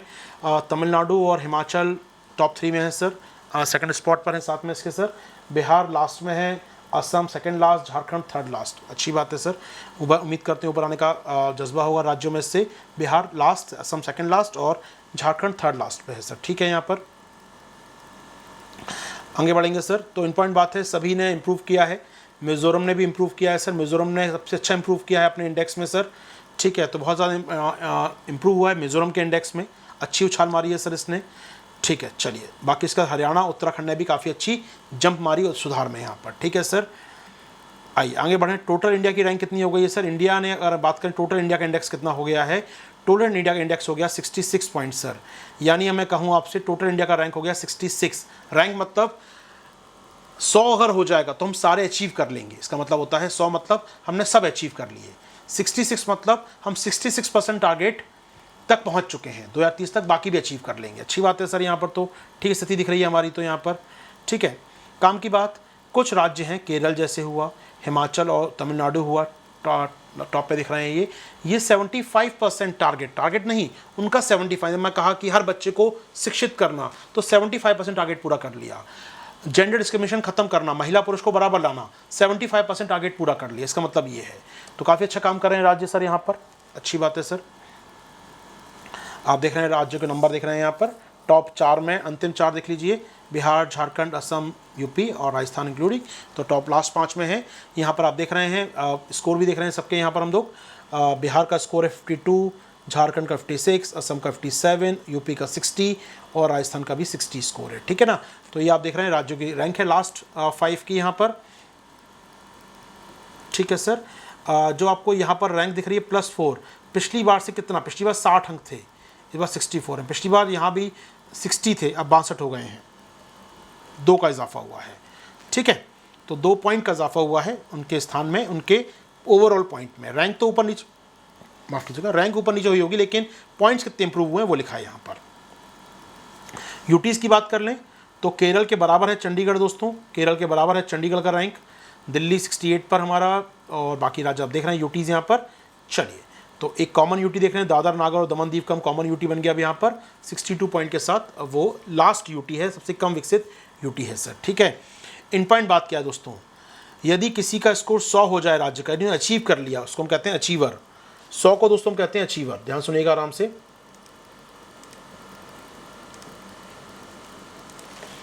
अगर किसी राज्य का स्कोर 100 हो गया तो कहेंगे अचीव कर लिया टारगेट उसने। 50 से कम है तो एस्पायरेंट है वो, हाँ भैया उम्मीदवार है, करना चाहिए इसको। या बाकी परफॉर्मर होते हैं 50 से 64 के बीच, और 60 से 90 में होते हैं फ्रंट रनर। Front runner. अब आइए दोस्तों एक बार नज़र मारिए यहाँ पर, तो ये सबका स्कोर 65 के ऊपर है, इसलिए अलग स्लाइड में है सारे के सारे। ये 1 2 3 4 5 6 7 8 9 10 और 15 राज्य। तो 15 राज्य क्या हैं सर आपके, फ्रंट रनर हैं, जो बहुत तेज़ी से अपने लक्ष्य पूरे कर लेंगे। लेकिन हम बात करें इन राज्यों की, बाकी आपके जो राज्य बचे यहाँ पर, ठीक है, सभी राज्य है ना, सभी राज्य, वेस्ट बंगाल भी है ना, है। तो लगभग 13 राज्य यहाँ, 15 वहाँ सर, टोटल 28 स्टेट। तो 13 राज्य किस में हैं सर, 13 राज्य आपके हैं परफॉर्मर में। तो 15 राज्य यहाँ पर, 13 राज्य यहाँ पर। यूटीज़ की बात करें तो केवल एक यूटी है, बाकी सारे यूटी जो हैं आपके, सारे यूटी जो हैं सर आपके साथ, वो फ्रंट रनर में है। याद रहेगा दोस्तों सारी बातें ये, ठीक है। अचीवर का मतलब आप विकसित हो गए, आपने 100% अचीव कर लिया। टारगेट वही है हमारा, 2030 तक सबका स्कोर 100, परफेक्ट 100 होना चाहिए, तो हम कहेंगे एसडीजी हासिल हो गया देश के अंदर। ठीक है सर, बहुत आसान है। बाकी हिंदी में लिखा हुआ है ये, इसको आप देख लीजिएगा, डाउनलोड कर लीजिएगा नोट्स को यहाँ से। ठीक है, तो तीसरा संस्करण था दोस्तों ये, 2020-21 के लिए तीसरा संस्करण आ गया है यहाँ पर ये। ठीक है, 2008 में जारी किया था पहला इंडेक्स उन्होंने यहाँ पर।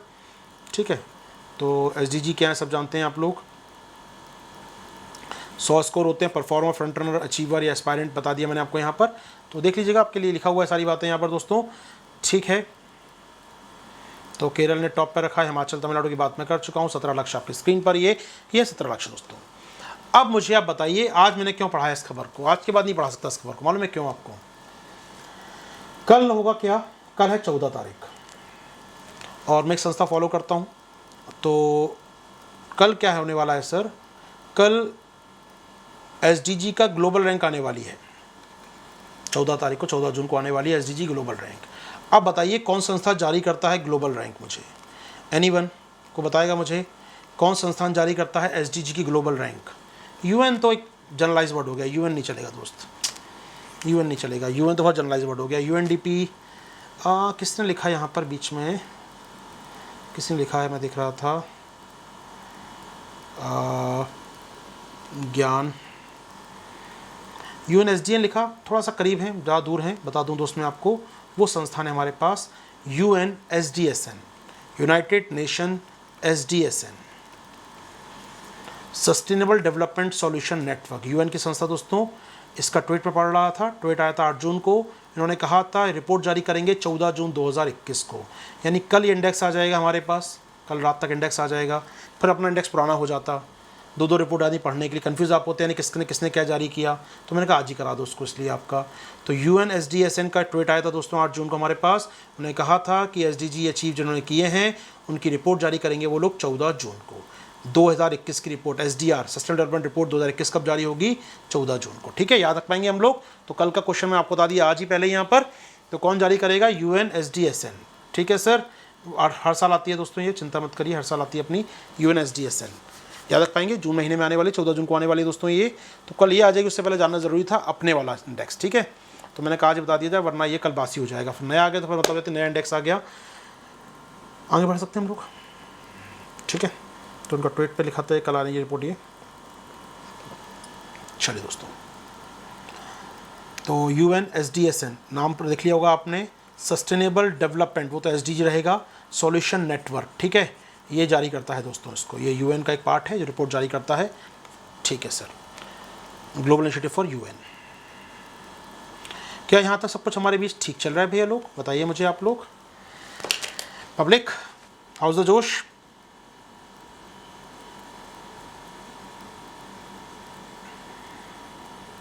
आइए सर। चलो दोस्तों, बहुत बढ़िया, बहुत बढ़िया, चलना चाहिए, ऐसी व्यवस्था बनी रहे, ऐसी व्यवस्था बनी रहे आपके साथ। तो ये हो गया अपना एसडीजी दोस्तों, आ जाओ। मेरा वादा है अगर आप शाम तक, जब तक लेट नाइट तक मैं क्लास रूम तक बैठे मेरे साथ, तो आपको बहुत सारी जानकारी मिलने वाली है आज मेरे से। क्योंकि बस खबरें बहुत सारी हैं, समय कम था, आज पढ़ाने का दिन भर टाइम नहीं मिला मुझे। मैंने बोला था रेस्ट न्यूज़ लूँगा, लेकिन टाइम बिल्कुल नहीं मिल पाया आज मुझे कराने का आपको। आज मैं बहुत जगह उलझा हुआ था, बैचेस ख़त्म करने हैं 16 जून से पहले, आपका पीटी बैच लॉन्च करना है, उसकी तैयारी कर रहा था। सारे पुराने पाप जो बचे हुए उनको बैच को ख़त्म करना, एक्स्ट्रा क्लास ले लेके ख़त्म कर रहा हूँ उनको। ठीक है, चलो आ जाओ आ जाओ, आगे बढ़ते हैं दोस्तों, आगे चलते हैं आपके साथ। कहाँ पर आ गए हम लोग? अच्छा, यहाँ पर हम आ गए थे। ओके, यहाँ तक हम आ चुके थे ना। चलो आ जाओ, फटाफट आगे बढ़ेंगे दोस्तों, अगली खबर पे हम लोग आएंगे।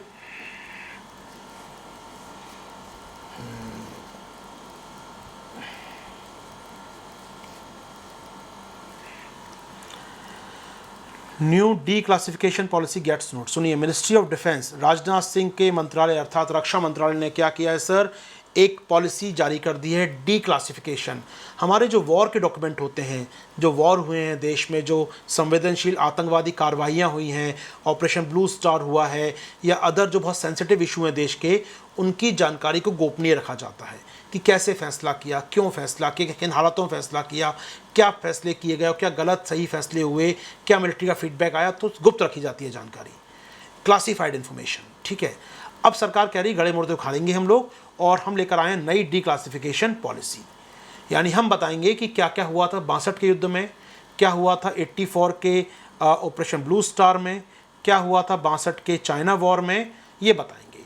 तो 25 साल के पहले के, यानी करगिल वॉर के पहले के, तो करगिल वॉर मतलब 96 2021 चला है, 96-97 के पहले के जितने वॉर हिंदुस्तान में हुए हैं, जितने ऑपरेशन हिंदुस्तान में हुए हैं, जितने क्लासिफाइड इन्फॉर्मेशन भारत की है, उससे सरकार चाहती है कि भाई पब्लिक को लाया जाए, दिखाया जाए इसको, और लोगों को जानकारी दी जाए इसके बारे में। तो ओल्डर वॉर्स लाइक 62 का वॉर हुआ या blue star, operation blue star हुआ, इनकी जानकारी जनता को दी जाएगी।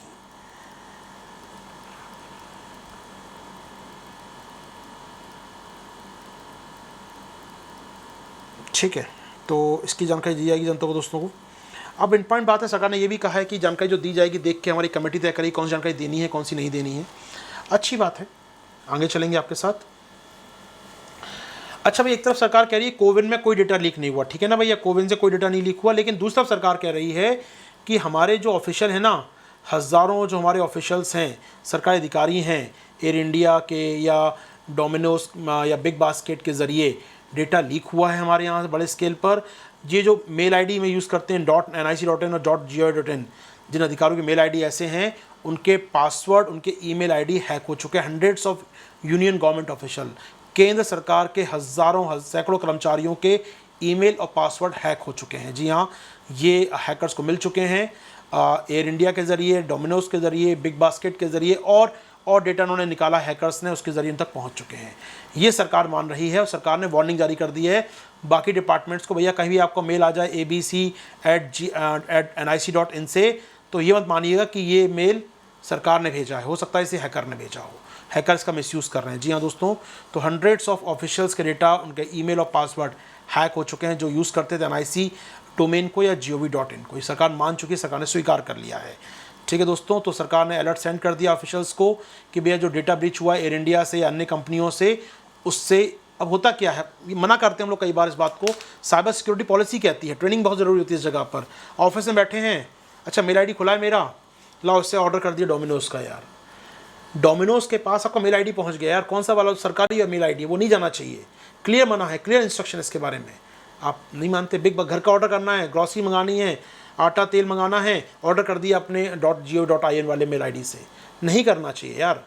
कॉर्पोरेट कल्चर में क्लियर मना होता है कि ये ऑफिशियल मेल आईडी आप यहाँ के बाहर यूज़ करेंगे तो लिमिटेड सोर्स से करेंगे, इससे आप बाकी कुछ काम नहीं कर सकते हैं। तो यहाँ पर इंपॉर्टेंट बात है दोस्तों, तो ये डेटा लीक हो गया, सरकार मान रही है। हाँ, कोविन से डेटा लीक नहीं हुआ, सुरक्षित है, चिंता ना करें, कोविन से लीक नहीं होगा। हाँ, सरकारी सर्वर से ऐसा कुछ हो गया, सरकारी अधिकारियों की गलती है, ट्रेनिंग अच्छी इनको नहीं दी जा रही है। ठीक है दोस्तों, यहाँ पर क्या बात स्पष्ट है, कोविन सुरक्षित ऐप है। ठीक है, फिर बोल रहा हूँ आपसे मैं, जो डेटा लीक हो गया, इससे नुकसान होना चालू हो गया, उसकी जानकारी सरकार आपको दे रही है, लेकिन कोविन सेफ है, सरकार ये कह रही है। कोविन इंपॉर्टेंट बात मैंने कहा ना, कोविन से डेटा चला भी जाएगा तो कुछ नई जानकारी नहीं जाने वाली देश के बाहर, वो उनके पास पूरा आधार कार्ड के उनके पास सारे डेटा ऑलरेडी हैं, तो वो क्यों चुराएंगे आपका डेटा ना यार। मतलब तो ये कीमत 60,000 रुपये रखिए, समझ सकते हैं आप, कुछ कीमत ही नहीं है अपने आप में लोगों की यार। ठीक है दोस्तों, ठीक है।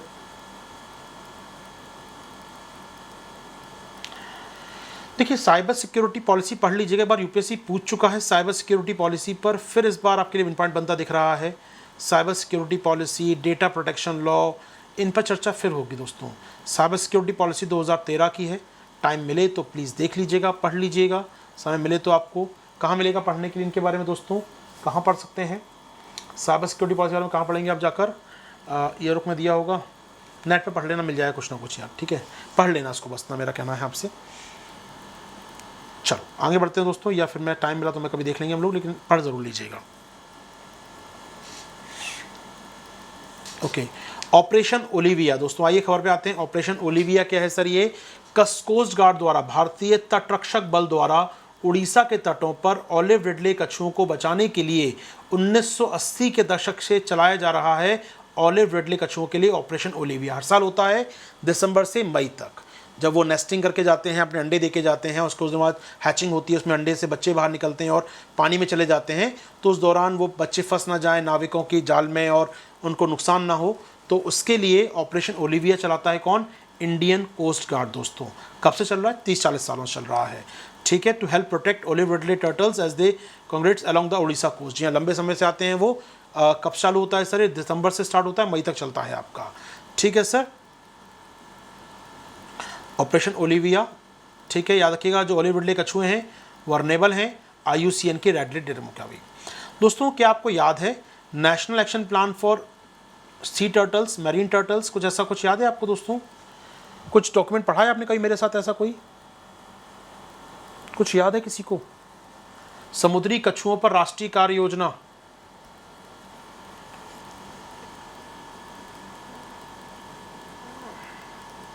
याद होनी चाहिए आपको, तो पढ़ाया था मैंने ना। तो उसमें कितने प्रकार के समुद्री कछुए हैं इंडिया बताए थे आपको, मैंने याद है, लिख ही दिया मैंने, पूछे क्या साथ ही बताए थे 5। इंडिया के तटों पर, भारत के तटों पर हमको 5 प्रकार के समुद्री कछुए मिलते हैं, ठीक है दोस्तों।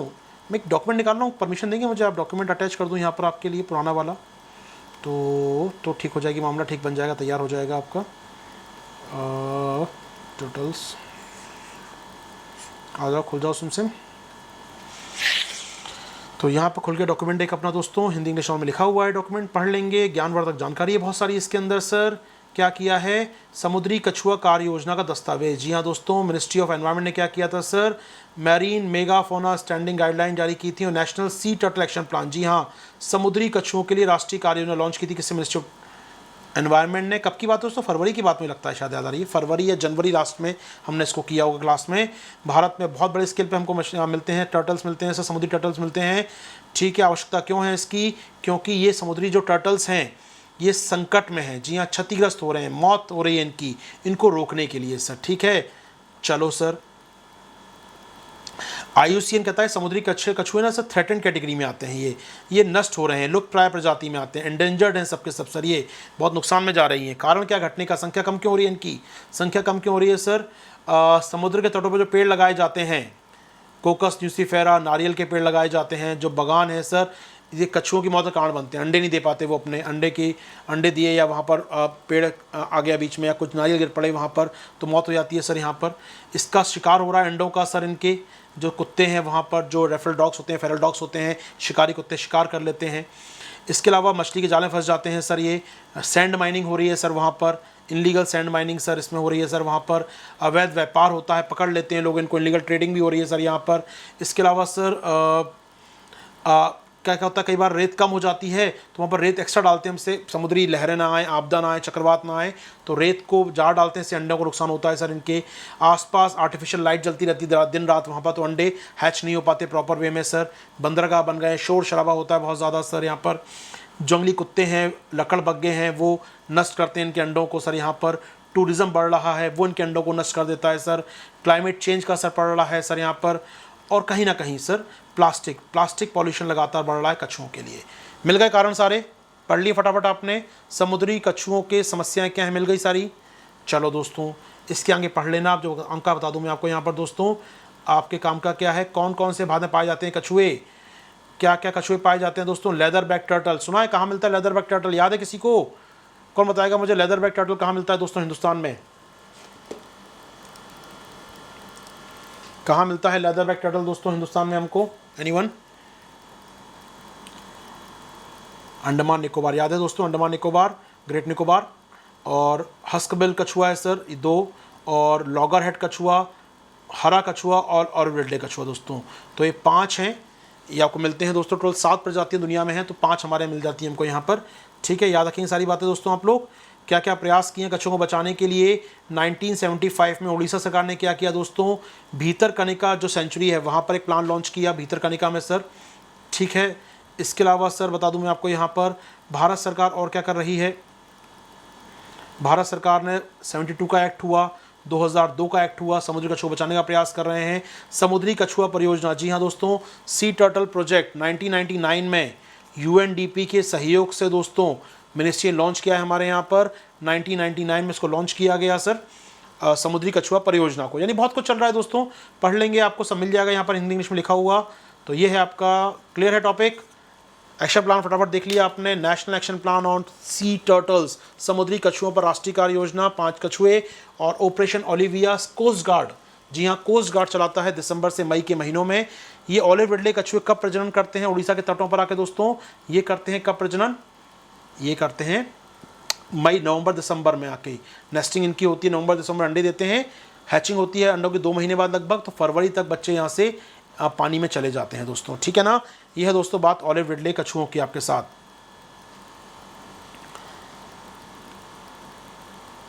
आगे बढ़े दोस्तों हम लोग यहां से।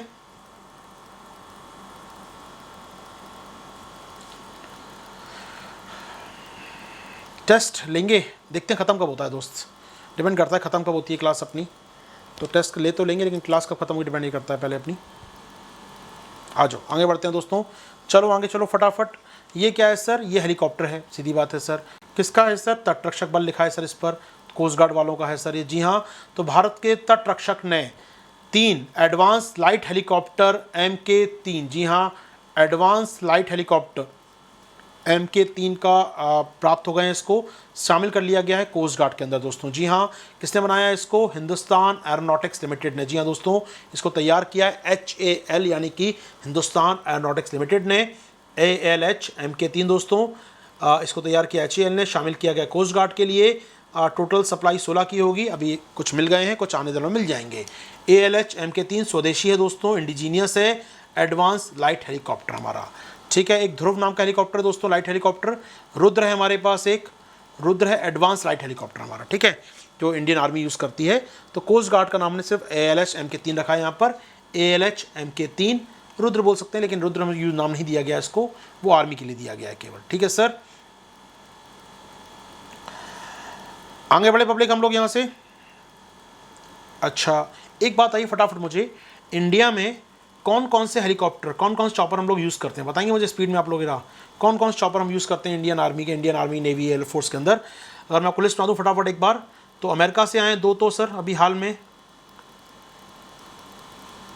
अमेरिका से आए हैं सर। जो आने वाले रोमियो की बात नहीं कर रहा हूँ, जो आ गए उनकी बात कर रहा हूँ। अपाचे और शिनुक अमेरिका से आए हैं सर। ठीक है, MI-17 V5, अरे यार MI-17 V5 MiG MI Russian है सर। ये देश का प्रोमिनेंट, देश का सबसे शानदार हेलीकॉप्टर हमारे पास, कॉम्पैक्ट हेलीकॉप्टर MI-17 V5 ये हम यूज़ कर रहे हैं सर।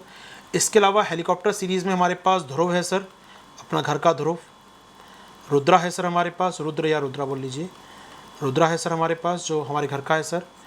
इसके अलावा चीता, चेतक, चेतक स्कूटर का नाम भी होता था पहले, लेकिन चेतक यहाँ पर ये क्या है, हेलीकॉप्टर का नाम है सर हमारे पास। ठीक है सर, इसके अलावा जो बन रहा है अपना रशिया वाला कामोव 226, कामोव को शॉर्ट रखते हैं KA 226, रशिया इंडिया का जॉइंट प्रोजेक्ट कामोव, इसका पूरा नाम होता है कामोव, KAMAV कामोव। तो कामोव को शॉर्ट में रखते हैं KA 226, ये इंडिया रशिया का जॉइंट प्रोजेक्ट है सर। ये कामोव हमारे पास है सर। ठीक है, और चिनूक, अपाचे, MI-17 V5, ध्रुव, रुद्रा। इसके अलावा MI-4 हम दे चुके हैं। MI-4 हुआ करता था, हमने इसको दे दिया अफगानिस्तान, गिफ्ट कर दिया हम लोगों ने। MI-25 हमारे पास था, MI-25 जिसको हमने गिफ्ट किया है, किसको गिफ्ट किया? अफगानिस्तान गिफ्ट, जैसे दोस्त दे दिया उसको हमने, अब ख़त्म हो गया हमारे पास, यूज़ नहीं करते हम लोग। इसके अलावा सर और क्या हमारे पास है? और कुछ है हमारे पास? ठीक है, ठीक है, इतना काफ़ी है। MI-35 तो भी है नहीं हमारे पास। चलिए दोस्तों, इतने हम लोग यूज़ करते हैं, जनरल यूज़ करते हैं। लेटेस्ट अपडेट है चिनूक अपाचे का, याद रखिएगा। ये कॉम्बैक्ट है हमारे पास, बहुत शानदार है। और ये एक ऐसा हेलीकॉप्टर है, देश का एकमात्र हेलीकॉप्टर है दोस्तों, MI-17V5 जिसे हमारी सभी सेनाएं, आर्मी, एयरफोर्स, नेवी, पैरामिलिट्री और कोस्ट गार्ड हर कोई यूज़ करता है। जी हाँ, MI-17V5 को हमारी हर सेना यूज़ करती है। कोस्ट गार्ड, ये पैरामिलिट्री फोर्स है, उनको छत्तीसगढ़ में दे रखे हम लोगों ने कि भाई नक्सली से लड़ना है ना, तो वहाँ पर उसको लगा के रखो, एम्बुलेंस का काम करेंगे, आपके लिए मदद करते हैं, वहाँ भी लगे हुए हैं ये तो, ठीक है ना। तो MI-17V5 रशियन टेक्नोलॉजी है दोस्तों, MI-17V5। आगे बढ़ेंगे सर। तो पैरामिलिट्री फोर्स आपके लिए दोस्तों, PM कौन सा यूज़ करते हैं? तो हमारे पास एक VVIP चॉपर है दोस्तों, VVIP chopper, AgustaWestland वाले ना, याद होगा घोटाला वाला, तो उनको छोड़ दो, वो कॉम्बैक्ट नहीं है, वो आर्मी के नेवी के नहीं है, वो VVIP चॉपर है। ठीक है, ठीक है दोस्त। बाकी हेलीकॉप्टर और भी होंगे छोटे मोटे, ऐसा नहीं कह रहा हूँ। हमारे पास एक हंस भी है, ONGC वाले यूज़ करते हैं उसको अपने काम के लिए, ठीक है, इंपॉर्टेंट नहीं है। बाकी इनको थोड़ा देख लीजिए, काम आ सकते हैं। सारंग, हंस आदि की बात ना करें हम लोग, इनकी बात याद रखिए, काम आ सकते हैं आपके लिए। आगे बढ़ेंगे दोस्तों हम लोग यहाँ से।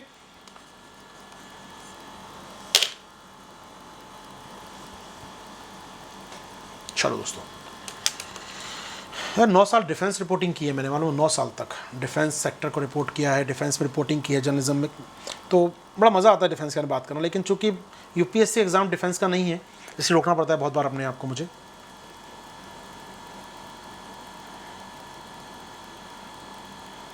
चलो सर, आपके पास भी हेलीकॉप्टर है क्या? बेटा अगर मेरे पास हेलीकॉप्टर होता ना तो तुम A2 नहीं पढ़ रहे होते, पक्की बात, तुम A3 पढ़ रहे होते, पक्की बात है, मैं पक्का बता रहा हूँ, तुम A3 पढ़ रहे होते। फिर कल तक A2 पढ़ते थे ना, अंबानी अडानी एक नाम और पढ़ते साथ में, उसके साथ A3। चलो आगे बढ़ते हैं। कुछ भी यार, मतलब कुछ ही पूछने में क्या जाता है ना, ट्राई कर लो, सर बता ही देंगे कुछ ना कुछ तो।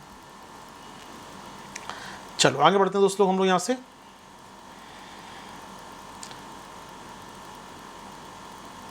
ये है G7 की फ़ोटो दोस्तों, आई है। 9 लोग खड़े हैं, लेकिन G7 की फ़ोटो है, क्योंकि इसमें 2 लोग जो हैं दोस्तों, ये 2 जो लोग हैं यहाँ पर, ये लेडी और ये जो यूरोपियन कमीशन के हेड हैं, वैन रोफुल, यूरोपियन आयोग के अध्यक्ष हैं।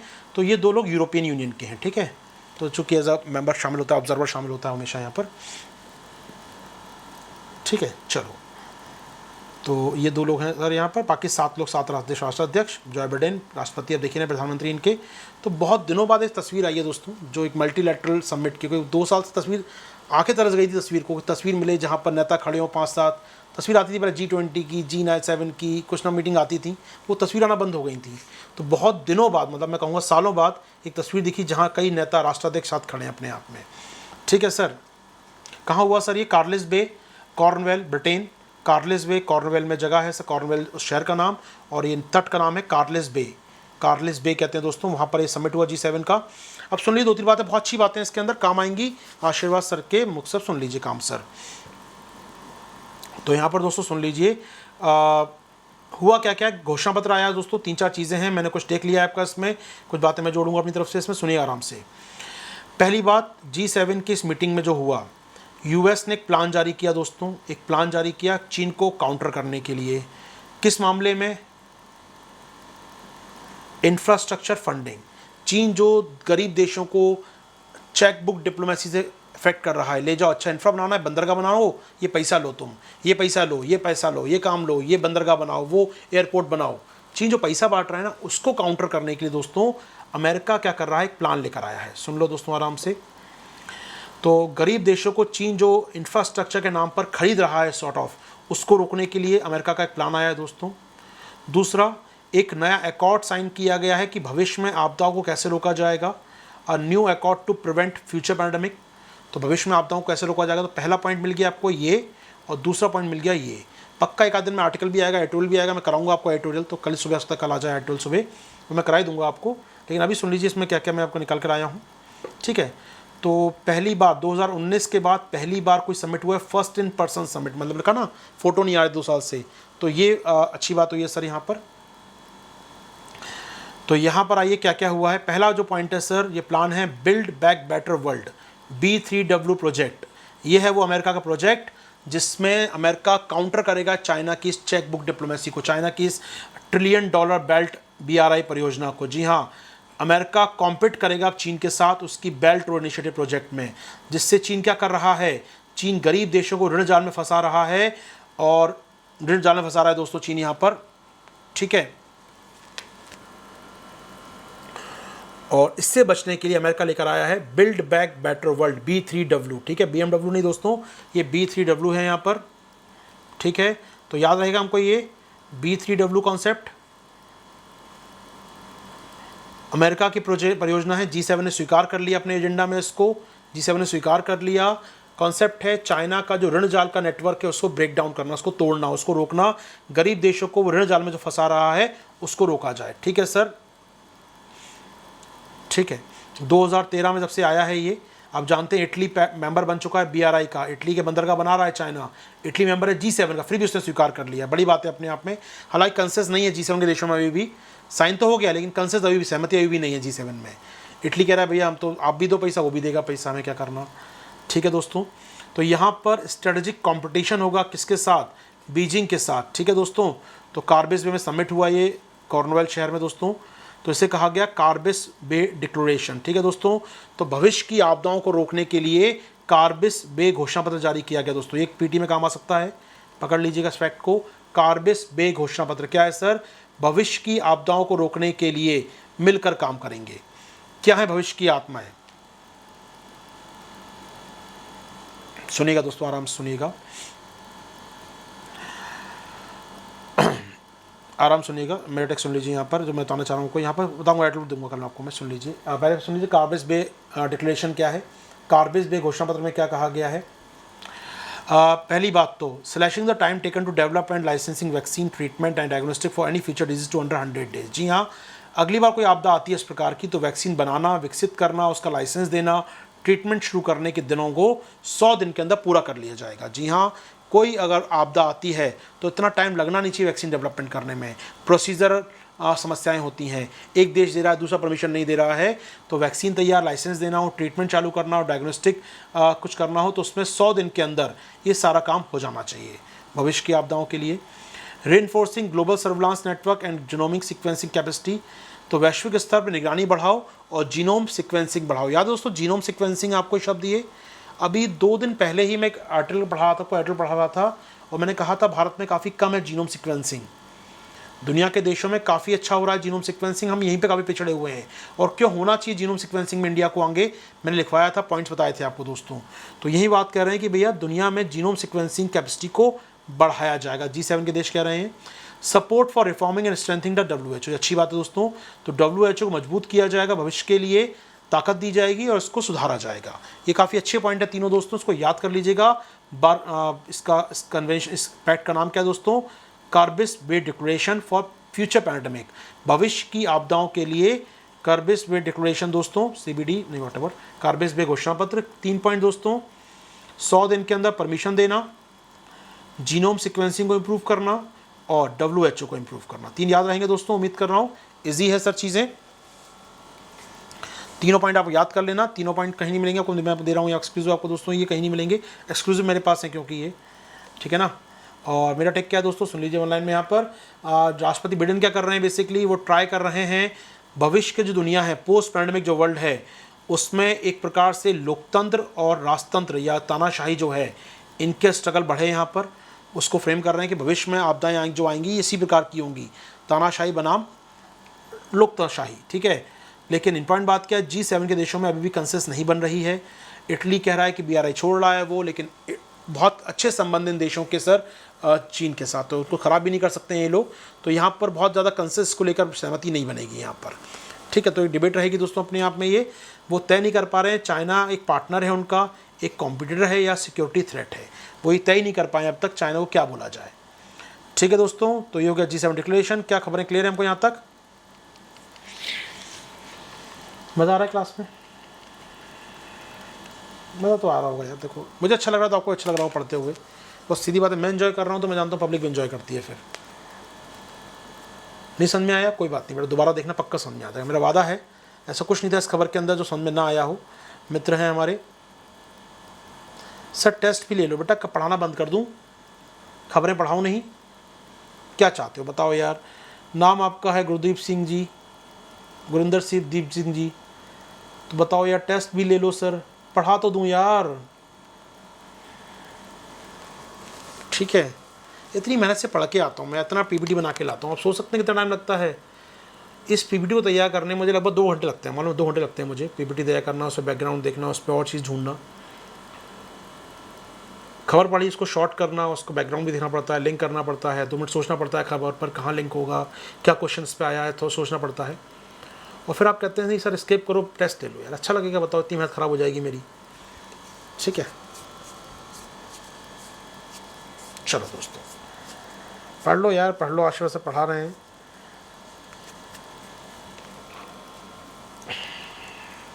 यार मुझे कोई ऐसा पढ़ाता ना, लिटरली कह रहा हूँ यार, मुझे कोई ऐसा पढ़ा रहा होता ना तो दुनिया की कोई ताकत नहीं मेरे सिलेक्शन रोक लेती। मेरे को एक चीज़ नहीं मिली, वो थी गाइडेंस कि पढ़ना क्या है यार। पढ़ते बहुत थे अपने टाइम में यार, बहुत मेहनत हम भी करते थे, लेकिन कोई टीचर नहीं मिलता बता कि पढ़ना क्या है, आखिर सही चीज़ क्या है। अपने हमारे जो एजुकेटर थे, हमारे जो उस समय ऑफलाइन कोचिंग में जाते थे, कहते थे अखबार पढ़ लो। अखबार क्या करोगे पढ़ के, मैगजीन आएगी पढ़ लेना। अरे बेवकूफ़, तुमको नहीं पढ़ना आता, तुम अखबार नहीं पढ़ते, तुमको मना करोगे अखबार पढ़ने को। आज मैं ऑनलाइन देखता हूँ अखबार को नहीं पढ़ते वो लोग। आजकल जो ऑनलाइन यूट्यूबर हैं दोस्त, वो जाएंगे वेबसाइट पे, जाएंगे किसी एक 2-3 वेबसाइट आइडेंटिफाई कर ली उन्होंने, वहाँ जाएंगे, वहाँ पर हिंदी न्यूज़ में लिखा रहता है, उठाएंगे, बनाएंगे पीपीटी, आराम से आपको छाप देंगे। अखबार पढ़ने तक का कष्ट नहीं उठाते आजकल के एजुकेटर, ये सच्चाई है। अखबार के अंदर खबरें इतनी सारी हैं यार, मुझे बता दो 5 खबरें कौन सी छोड़ दूँ मैं इसके अंदर। आप बता दो सर ये खबर बिल्कुल काम की नहीं थी कि इसको छोड़ सकते हैं हम। आज के अखबार की खबरें सारी, कल की भी नहीं है, सिर्फ आज के अखबार की एसडीजी छोड़ दो आप, तो सारी खबरें आज के अखबार की हैं। मुझे कोई कैसे कह सकता है कि 5 खबरें अखबार में आई थी आज। तो मैं एक यूट्यूबर को देख रहा था सर, वो बोल रहे थे, मेरे बारे में बात कर रहे थे अपनी क्लास में, अरे इतनी सारी खबर करते हो, न्यूज़ एनालिसिस करना चाहिए, न्यूज़ का कलेक्शन करके क्या करोगे। भाई न्यूज़ नहीं होगा, न्यूज़ एनालिसिस कहाँ से करेगा भाई। न्यूज़ एनालिसिस तब होता है जब न्यूज़ होती है। अब मैं आपको अच्छी खबरें नहीं पढ़ाऊंगा तो लिंक कैसे करोगे आप, कैसे अपना डेवलप करोगे अपना सेल्फ असेसमेंट यहाँ पर। तो छोटी सी बात मैं कह रहा हूँ आपसे, खबरें पढ़ो, खबरें बहुत ज़रूरी हैं, उससे आपकी नॉलेज एनहेंस होती है दोस्त, उससे आपकी नॉलेज एनहेंस होती है यहाँ पर। ठीक है, चलो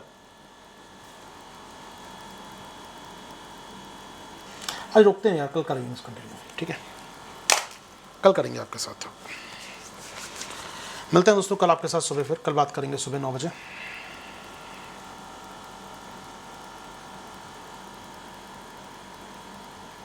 ठीक है, तो कल कंटिन्यू करेंगे दोस्तों आपके साथ। चलो, थैंक यू, शुक्रिया, गुड नाइट।